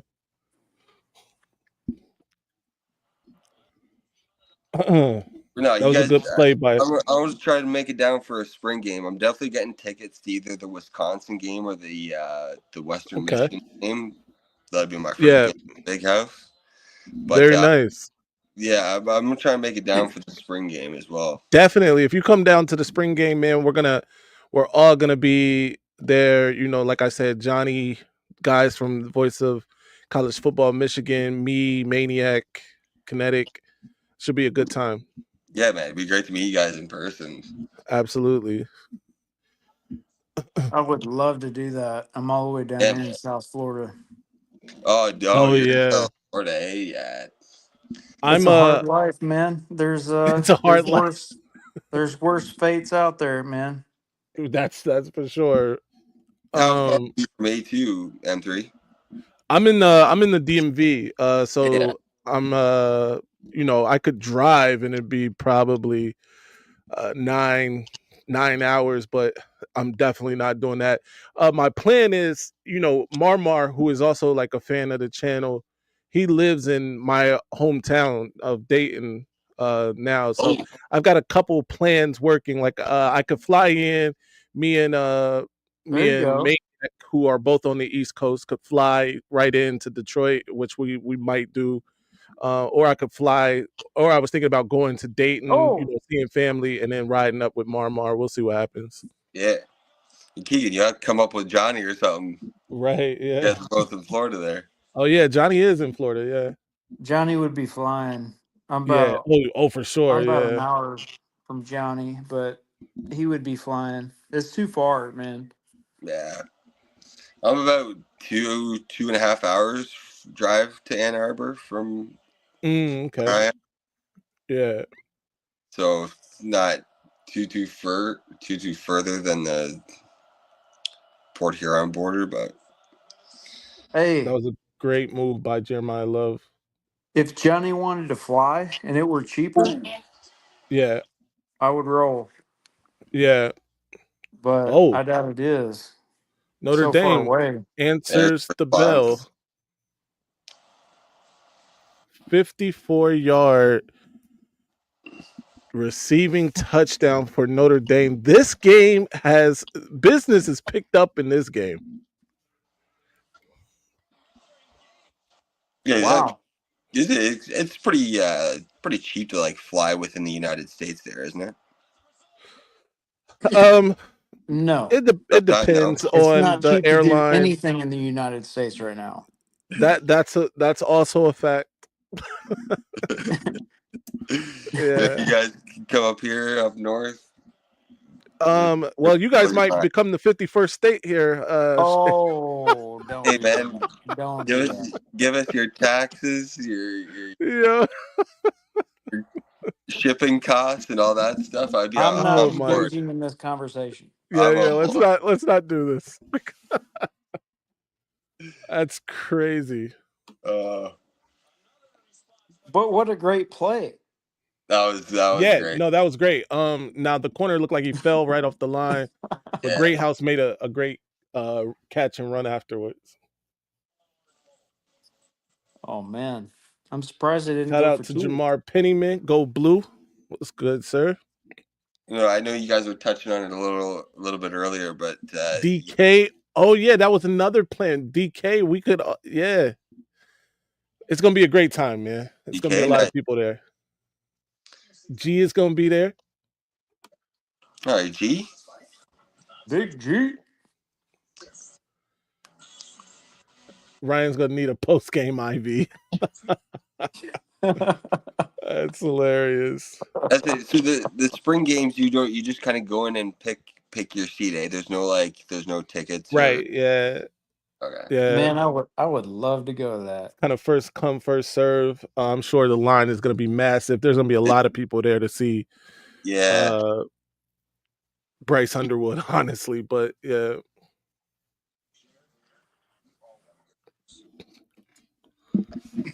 Yeah, you think Texas has a shot tomorrow at beating Ohio State? Yes. I do. Yeah. I think they have a shot. I still think they are fairly the underdog, but Yeah. They definitely have a shot tomorrow.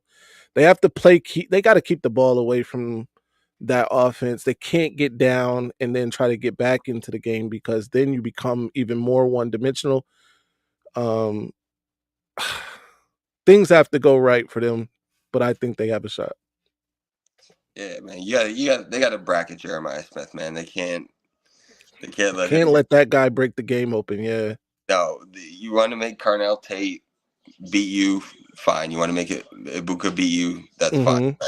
You know, don't Yeah. let that boy get loose. Because those guys, I think you still, and not to say they don't have game breaking ability, For sure. but 5-star it's wide receiver. certainly not the same as his. And I feel like you're matriculating the ball down the field, if you will, more so if it's with those guys. Yeah, Ohio State is a good team, but they're a great team. But the offensive line is a problem. And right. if you can get through, you can penetrate, get pressure on the quarterback while containing the receivers, Mm-hmm. that's a win. Mm-hmm. And as long as you can score against the defense, that's all that it is. That is Yep. the only thing that game is. And that's the only thing that matchup with Ohio State will ever be. You have a weak offensive line, get pressure on the quarterback, contain the receivers, play slow football, contain, give up yards if you have to, and let them lose the game. Yeah. It's a pretty easy. You can easily beat Ohio State. Yeah. So this is a big drive for Penn State. If I'm James Franklin, you can't give the ball back. Here, you gotta No. run the air out of the football here. Uh, try to make sure that you have it last. Is the game plan here? Is James Franklin going to ruin the game? Probably. Uh, it's a great chance that he does. Oh man.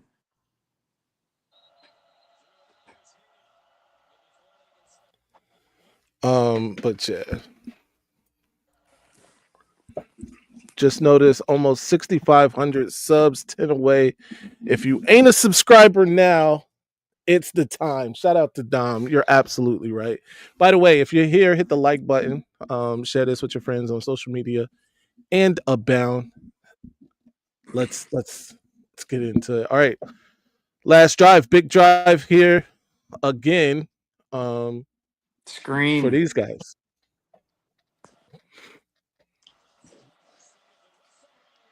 To become a member, support M3. All Definitely right.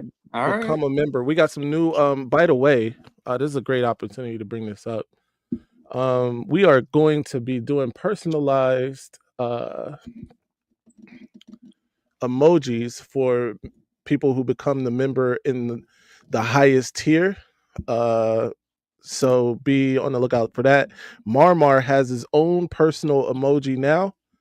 Oh, You can also have your own personal emoji. All right. That look like a face mask. yeah, Marmar's my guy. Yeah, he's Yeah, live right now on with TJ on Voice of College Football. yeah, I think he was the guest tonight. yeah. Yep. Yeah, I'm gonna have to give that a watch later because Marmar's always bringing the fire. Definitely.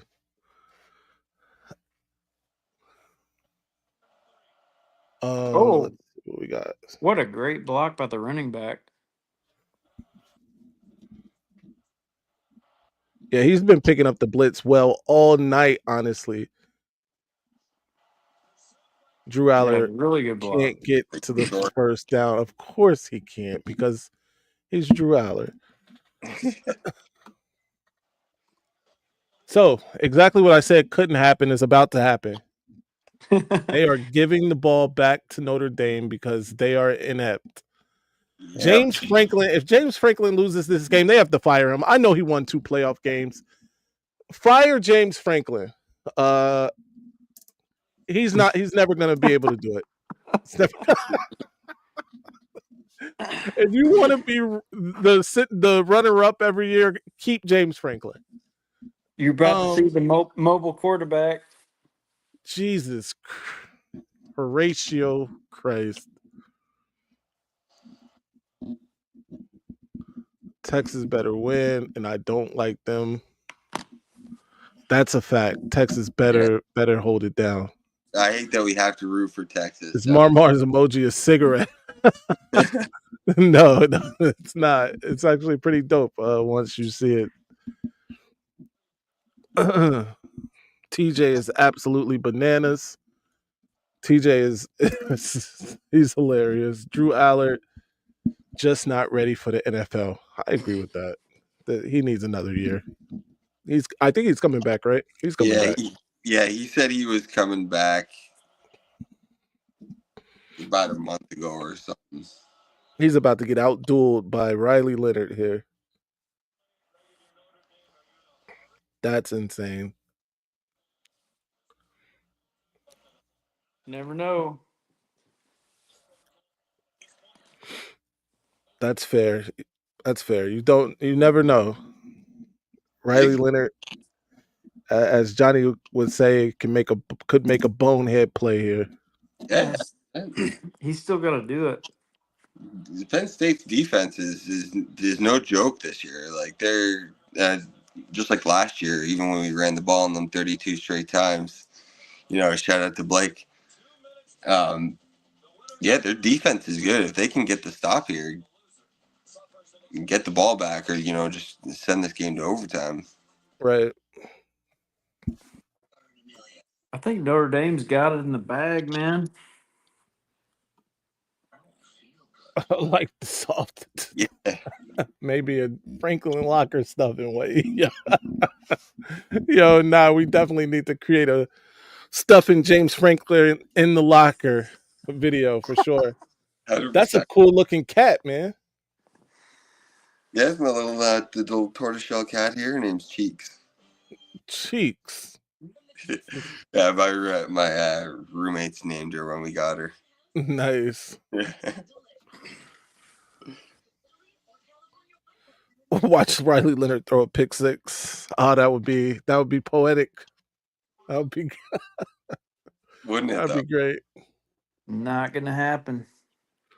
That wouldn't be great for Keegan, but for me, that would be excellent. I'm not betting, man. No, I know. I'm just saying. I used to play poker, man. I was a good poker player. I believe that. You got a poker face. I got beat at the boat. I was suckering people, getting them in all night. Right. I got beat by a runner royal flush. And I was like, what? All right. Never play again, yeah. I'm done. I could have been a professional poker player. Crazy. Never again. Yeah, that's a sign. DK hates cats. Only cat he likes is between her thighs. You know what, DK? Oh, DK, come on, man.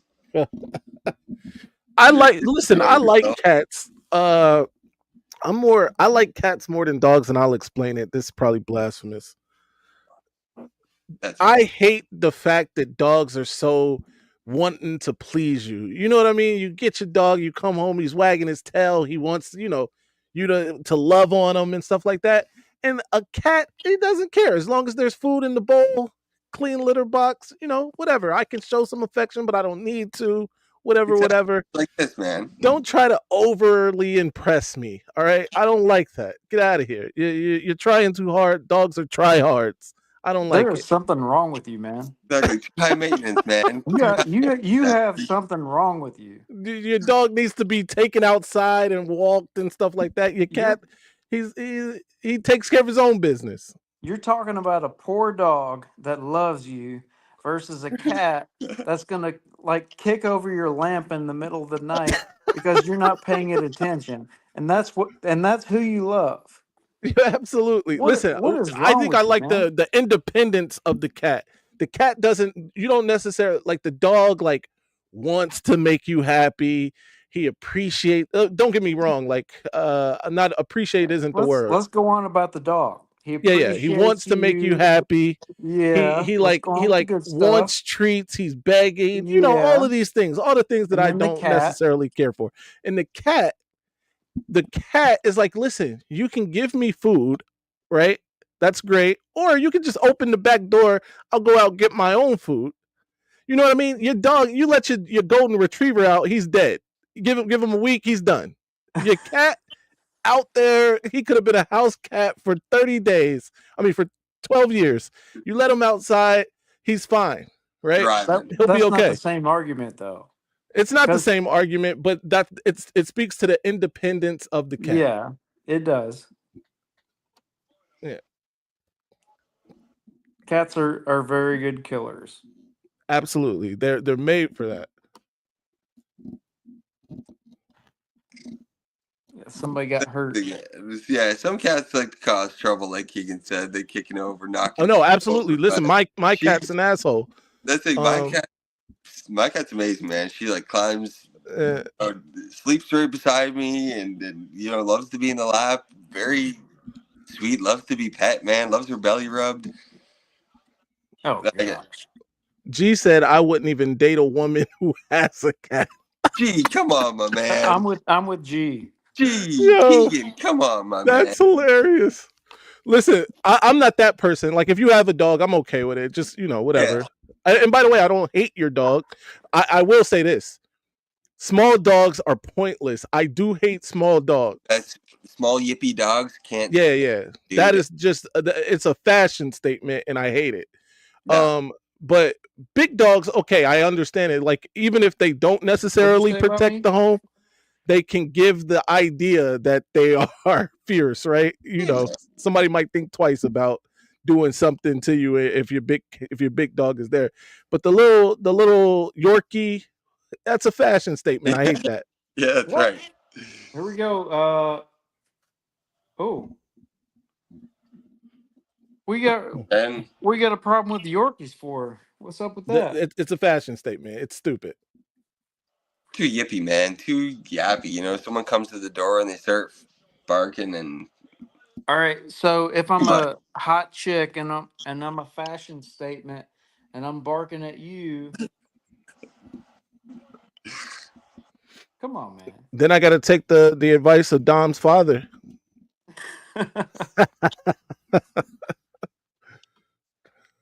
They really just called a penalty on Penn State here. Hands to the face. Hands to the face. Good job. 28. Way to ruin it.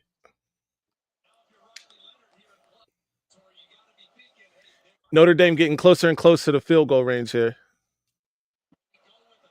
My parents have Yorkies, so.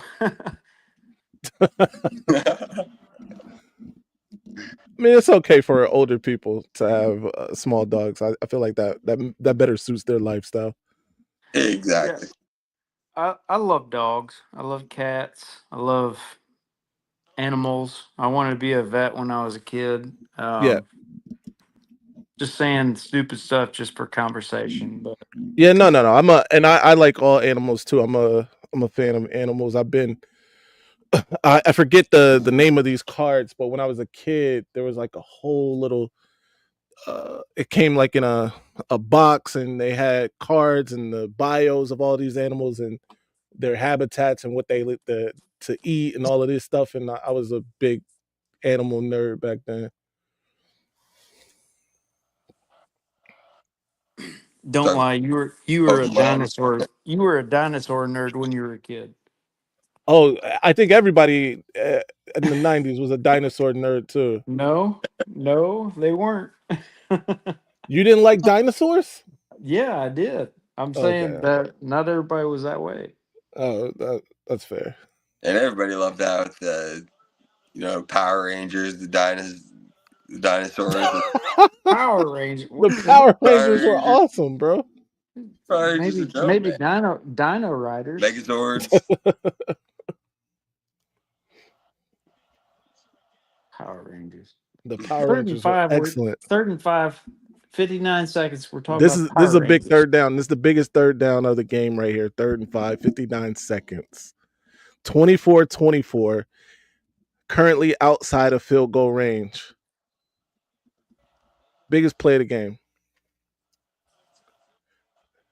If I had money on it, I'd say Riley Leonard's going to try to run this. Oh, yeah, he ran it. Oh.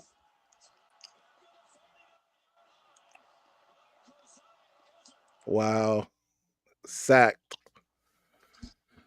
Penn That's State what Texas has to do, man. They got to get some with a sacks clutch on. defensive play.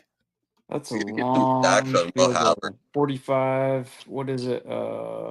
There's no way they're trying a field goal from here, right? 62? They're not trying this. Maybe 62. He got sacked at the 50. Nah, they're not trying this. There's no way. No, I would try it if I had the kicker for it. I think it's 62. From the 49, that's a 49. yeah. if Zavada was on the sideline, I'd try it. 50, 60, 60, That's Dom. 66 yarder. Yeah, nah, they don't have this. They don't have it. Are they going to think about going for this? No, they would punt Okay, it all right. if they don't have the kicker for it. Yeah, let's try and pin him deep. Wow. This game actually turned out to be a game. This is interesting. This is good. Better than I ever thought it was.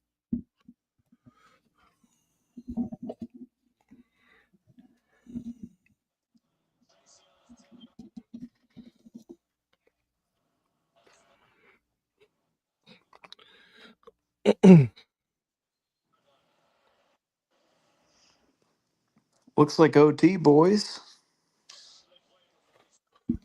Yeah, I couldn't see them taking any chances throwing the I ball. don't know why not. It's James Franklin after all. Because watch them try that, and then he throws a pick, and it goes Edit back. your live stream podcast, turn it into content that can be posted on social media. Thanks. No hate. Only Zeus. Absolutely, man. Send me an email. uofmmadman@gmail.com. Send me an email. Let's chop it up.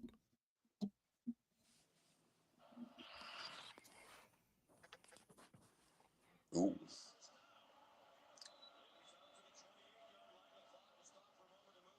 This was a decent run on first down, huh? Yeah, Call we'll see timeout. what happens. Is this do you do all your editing for like your kind of shorts and the stuff that you do now? Do you do all that stuff yourself, M3? I do it all myself, yeah. Nice. How did you come up with your YouTube intro? That is no lie one of the best YouTube intros, and I'm upset. That is one of the best like little earwormy things I've ever listened to. Whoa. Yeah. So, oh my There it God, is. I'm throwing this whole thing away. I can't believe he did that.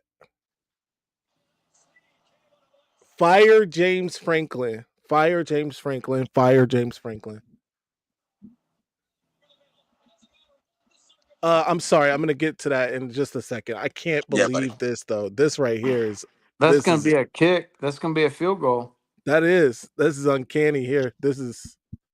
You just lost the game.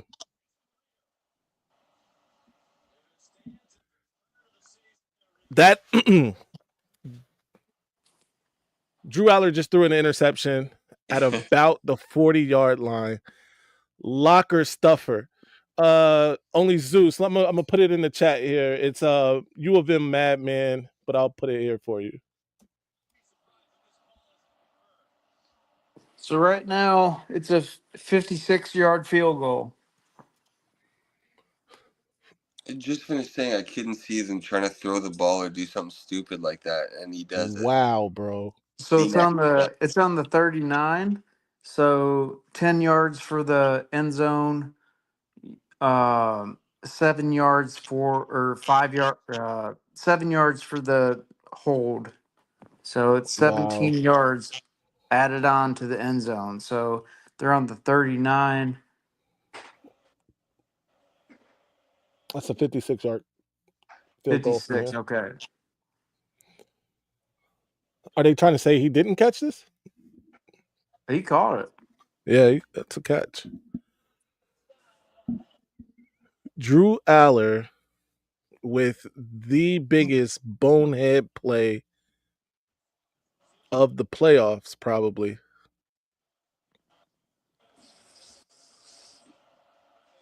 Wow. He can't go back to campus after this.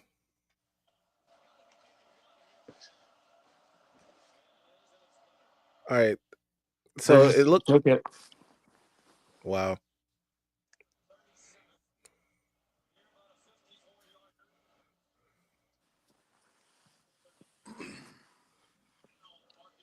That's it. We're going to see a kick, and that's it. Good job, Drew Aller. that's terrible.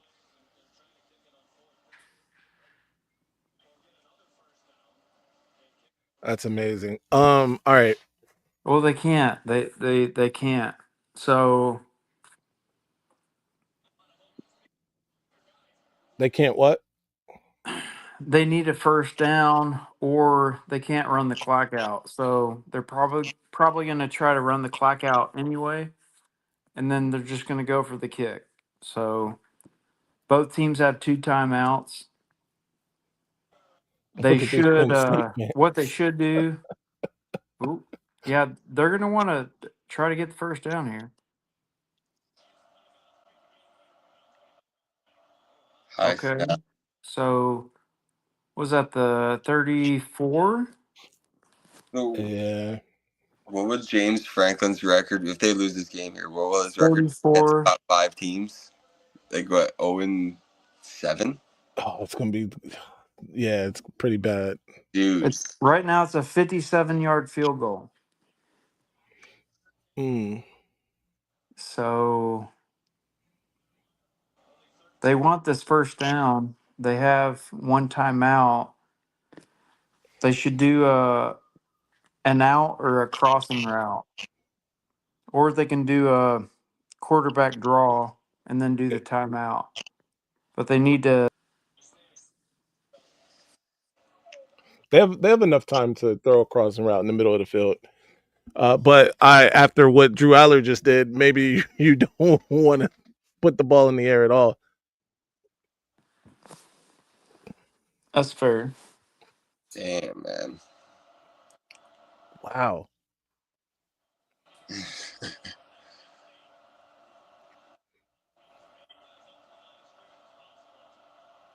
Oh, this was smart. This That's was ball intelligent. game. That was intelligent there. Yeah.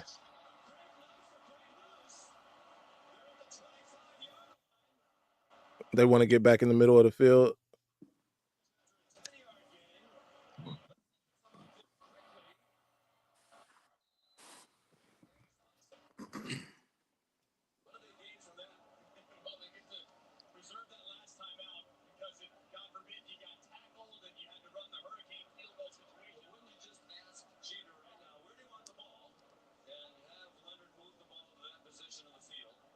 That's tough, man. What you Wow. want to do here is give it to the running back or the quarterback and run it right into the middle of the field Yep. and call Yeah. timeout. So they're saying Okay. just center it for the kicker and then, Unbelievable.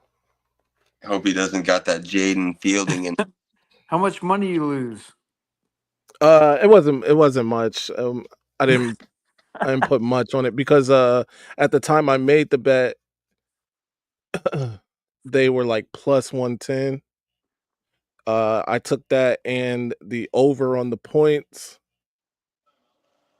which I got the over on the points, but looks like they're gonna lose this fucking game because they're stupid. It's not over. Unreal, bro. And like they beat SMU. Great, SMU had a solid season, good for them. But they beat SMU and then they beat Boise. Like Right. it's not that Yeah. impressive in the grand scheme of things. But Yeah. Hey, Maze. Yeah. People miss pressure field goal kicks all the time. They do. He said, "Told you, cats suck." Shout out to DK. That's a great. The timing of that was excellent. Freaking Nittany Lion. What the hell is that anyway? Watch Notre Dame miss this field goal. If Notre Dame misses this field goal,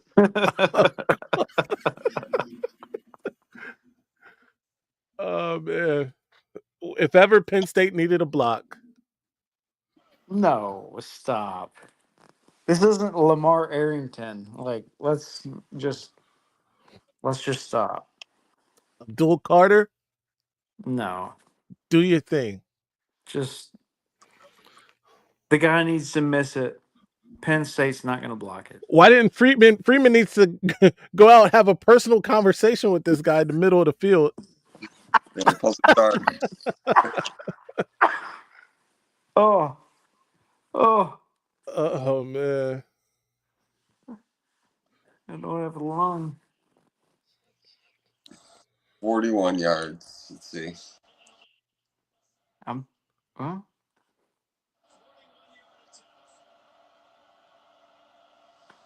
there you Ooh, have they it. almost got there. They almost got there. You bums. Yeah. You losers.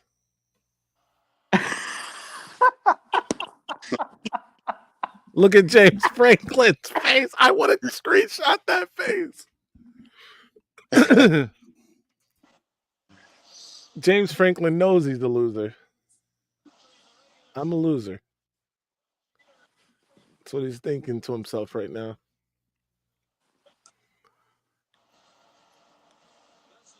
He's not done yet. He can still lose more. Further lose. How can I ensure I lose at a more legendary level? This is incredible. Mm. All That's right. great. Look at that Wow. haircut, though. That is a nice haircut. That face is gonna be a meme tomorrow. You know it, 1000%. Oh man, Look at Drew out. that's awesome. Oh man. Hey, maybe the band is on the field. I don't know. I think James Franklin is not the guy. James Franklin, yeah, yeah. I'm pretty sure it's safe to say that. Um, wow. James Franklin never was gonna win this game. I should have known better. Shame on you. You really Yeah, should. absolutely. Absolutely. Listen, James Franklin doesn't lose games that he's not supposed to lose. That's why I knew he was going to beat SMU. He was always going to beat Boise, but he was never going to win this game. Well, to your credit, it was even. Yeah. And even Notre Dame was a favorite. Yeah, they Like were. That, like I said, yesterday. when I made the bet initially, Penn State was plus 110, which means Notre Dame was the favorite initially. Yeah. What is that? Drew Aller hates Penn State, apparently. That's what that is. What was that? Drew Aller hates it here. Oh, man, Are gonna you going to jump in the do transfer portal. anything to try to win the game? Wow.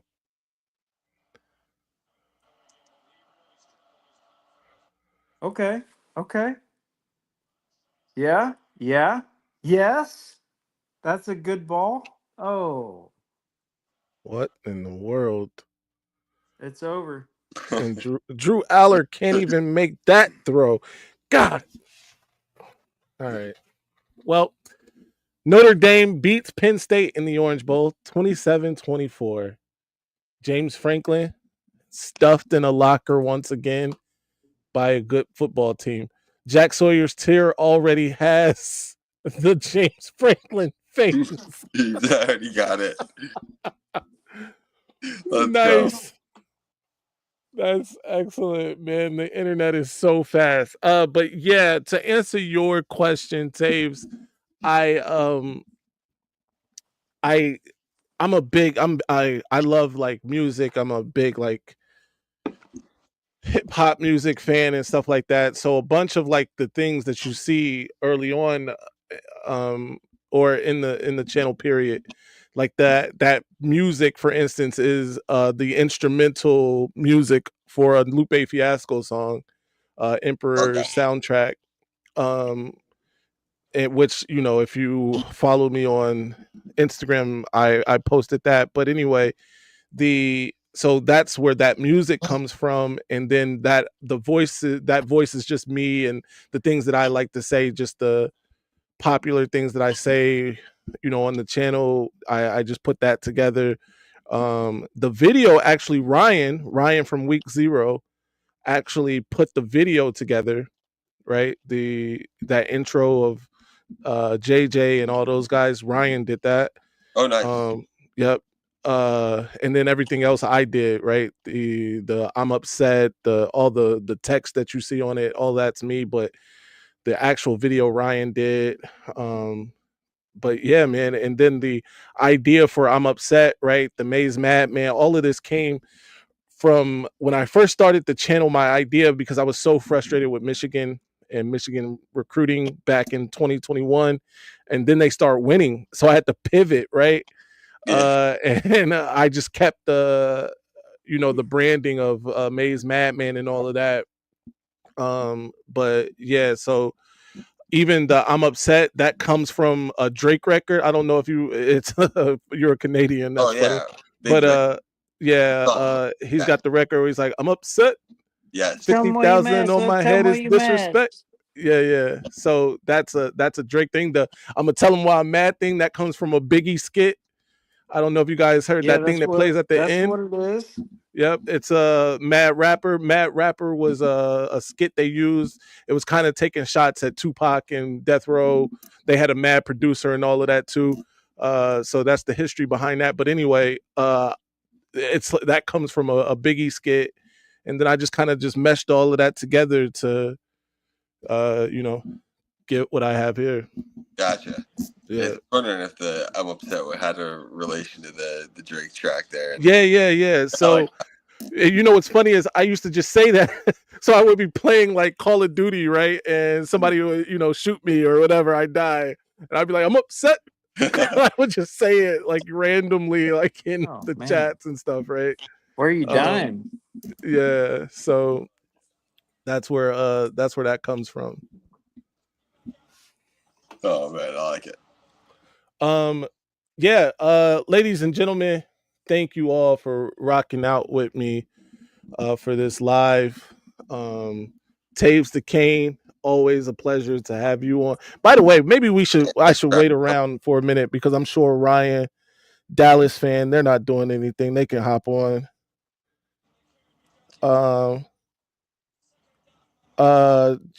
Ryan just texted me.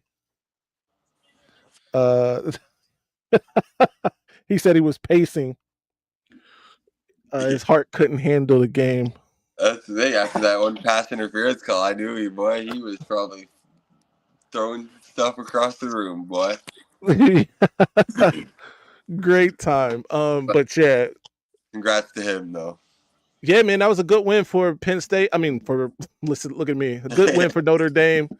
Good win for Marcus Freeman, man. Somebody gave him an abacus after the first half, and he correctly had the right amount of players on the field in the second half. Good job, man. 50% completions in the game losing interception for Drew Aller. That's hilarious. Flavor Flav in that intro. No Flavor Flav in the intro, unfortunately or fortunately. Thank you, Dom, as always, sir. We are going to have. Oh, here we go. Hey, man, I've emailed you. I also followed you on Instagram. Thanks. Chat later. Yeah, for sure. Only Zeus. I'll definitely take a look. I'll hit you afterwards for sure. The Nittany Lions, man, trash. Drew Aller is trash. Yes, he is. That was probably the worst possible outcome that he could have from passing the ball. I think somebody brought it up that maybe they should just pack it up and take it to overtime. Taves, I think you might have said that, and they chose violence. Take your chances in overtime, man. We saw what could happen with Arizona State and Texas there. How you kind of go back and forth and just kind of rely on your defense to get a stop. I figured they got the ball back, just get it to overtime. Why risk anything like that? And then you see what happened. Yeah, man, that is insane. Notre Dame is in the college football national championship. How about that? That sounds disgusting, especially a year after Michigan won the national championship. Notre Dame is going to have a 50-50 chance to win the national championship. It's all in Texas, bro. All our hope lies. All our hopes lie with the Texas Longhorns. What is Steve happening right now? Sarkisian Quinn is the What is Ewers. happening right now? All our right. hope is in Texas. Steve Sarkisian is the only person that can save us. This is horrible. Oh, Steve my Sarkisian hope and Quinn is in Ewers. Texas. Wow. Jeez, boys. Damn it, What is man. going on? Yeah, this is a bad situation. This is. Situation just got real shopper ranks for us. This is not great. But Texas could do it. Yeah, no, absolutely. Wow. It doesn't look like Ryan or Dallas fan are going to join. Maybe they're too excited to join right now. They're hugging their loved ones for sure. Right. Probably saying all the Hail Marys that they needed to pull that off. But yeah, anyway, man, Tapes to Kane. Appreciate you, man. Thanks for rocking out with us. Second half of this. Keegan, you are much appreciated. Thank you for joining the live tonight. To everybody in the chat, thank you. Be sure to like and share if you haven't already. Subscribe to the channel. Until next time, man, you know the slogan. Stay angry, my friends. Yes, Dom, by the way, we are going to be live tomorrow. I have to do it because I dislike them so much. But yeah, until next time, stay angry, my friends. Yeah, thanks for having me.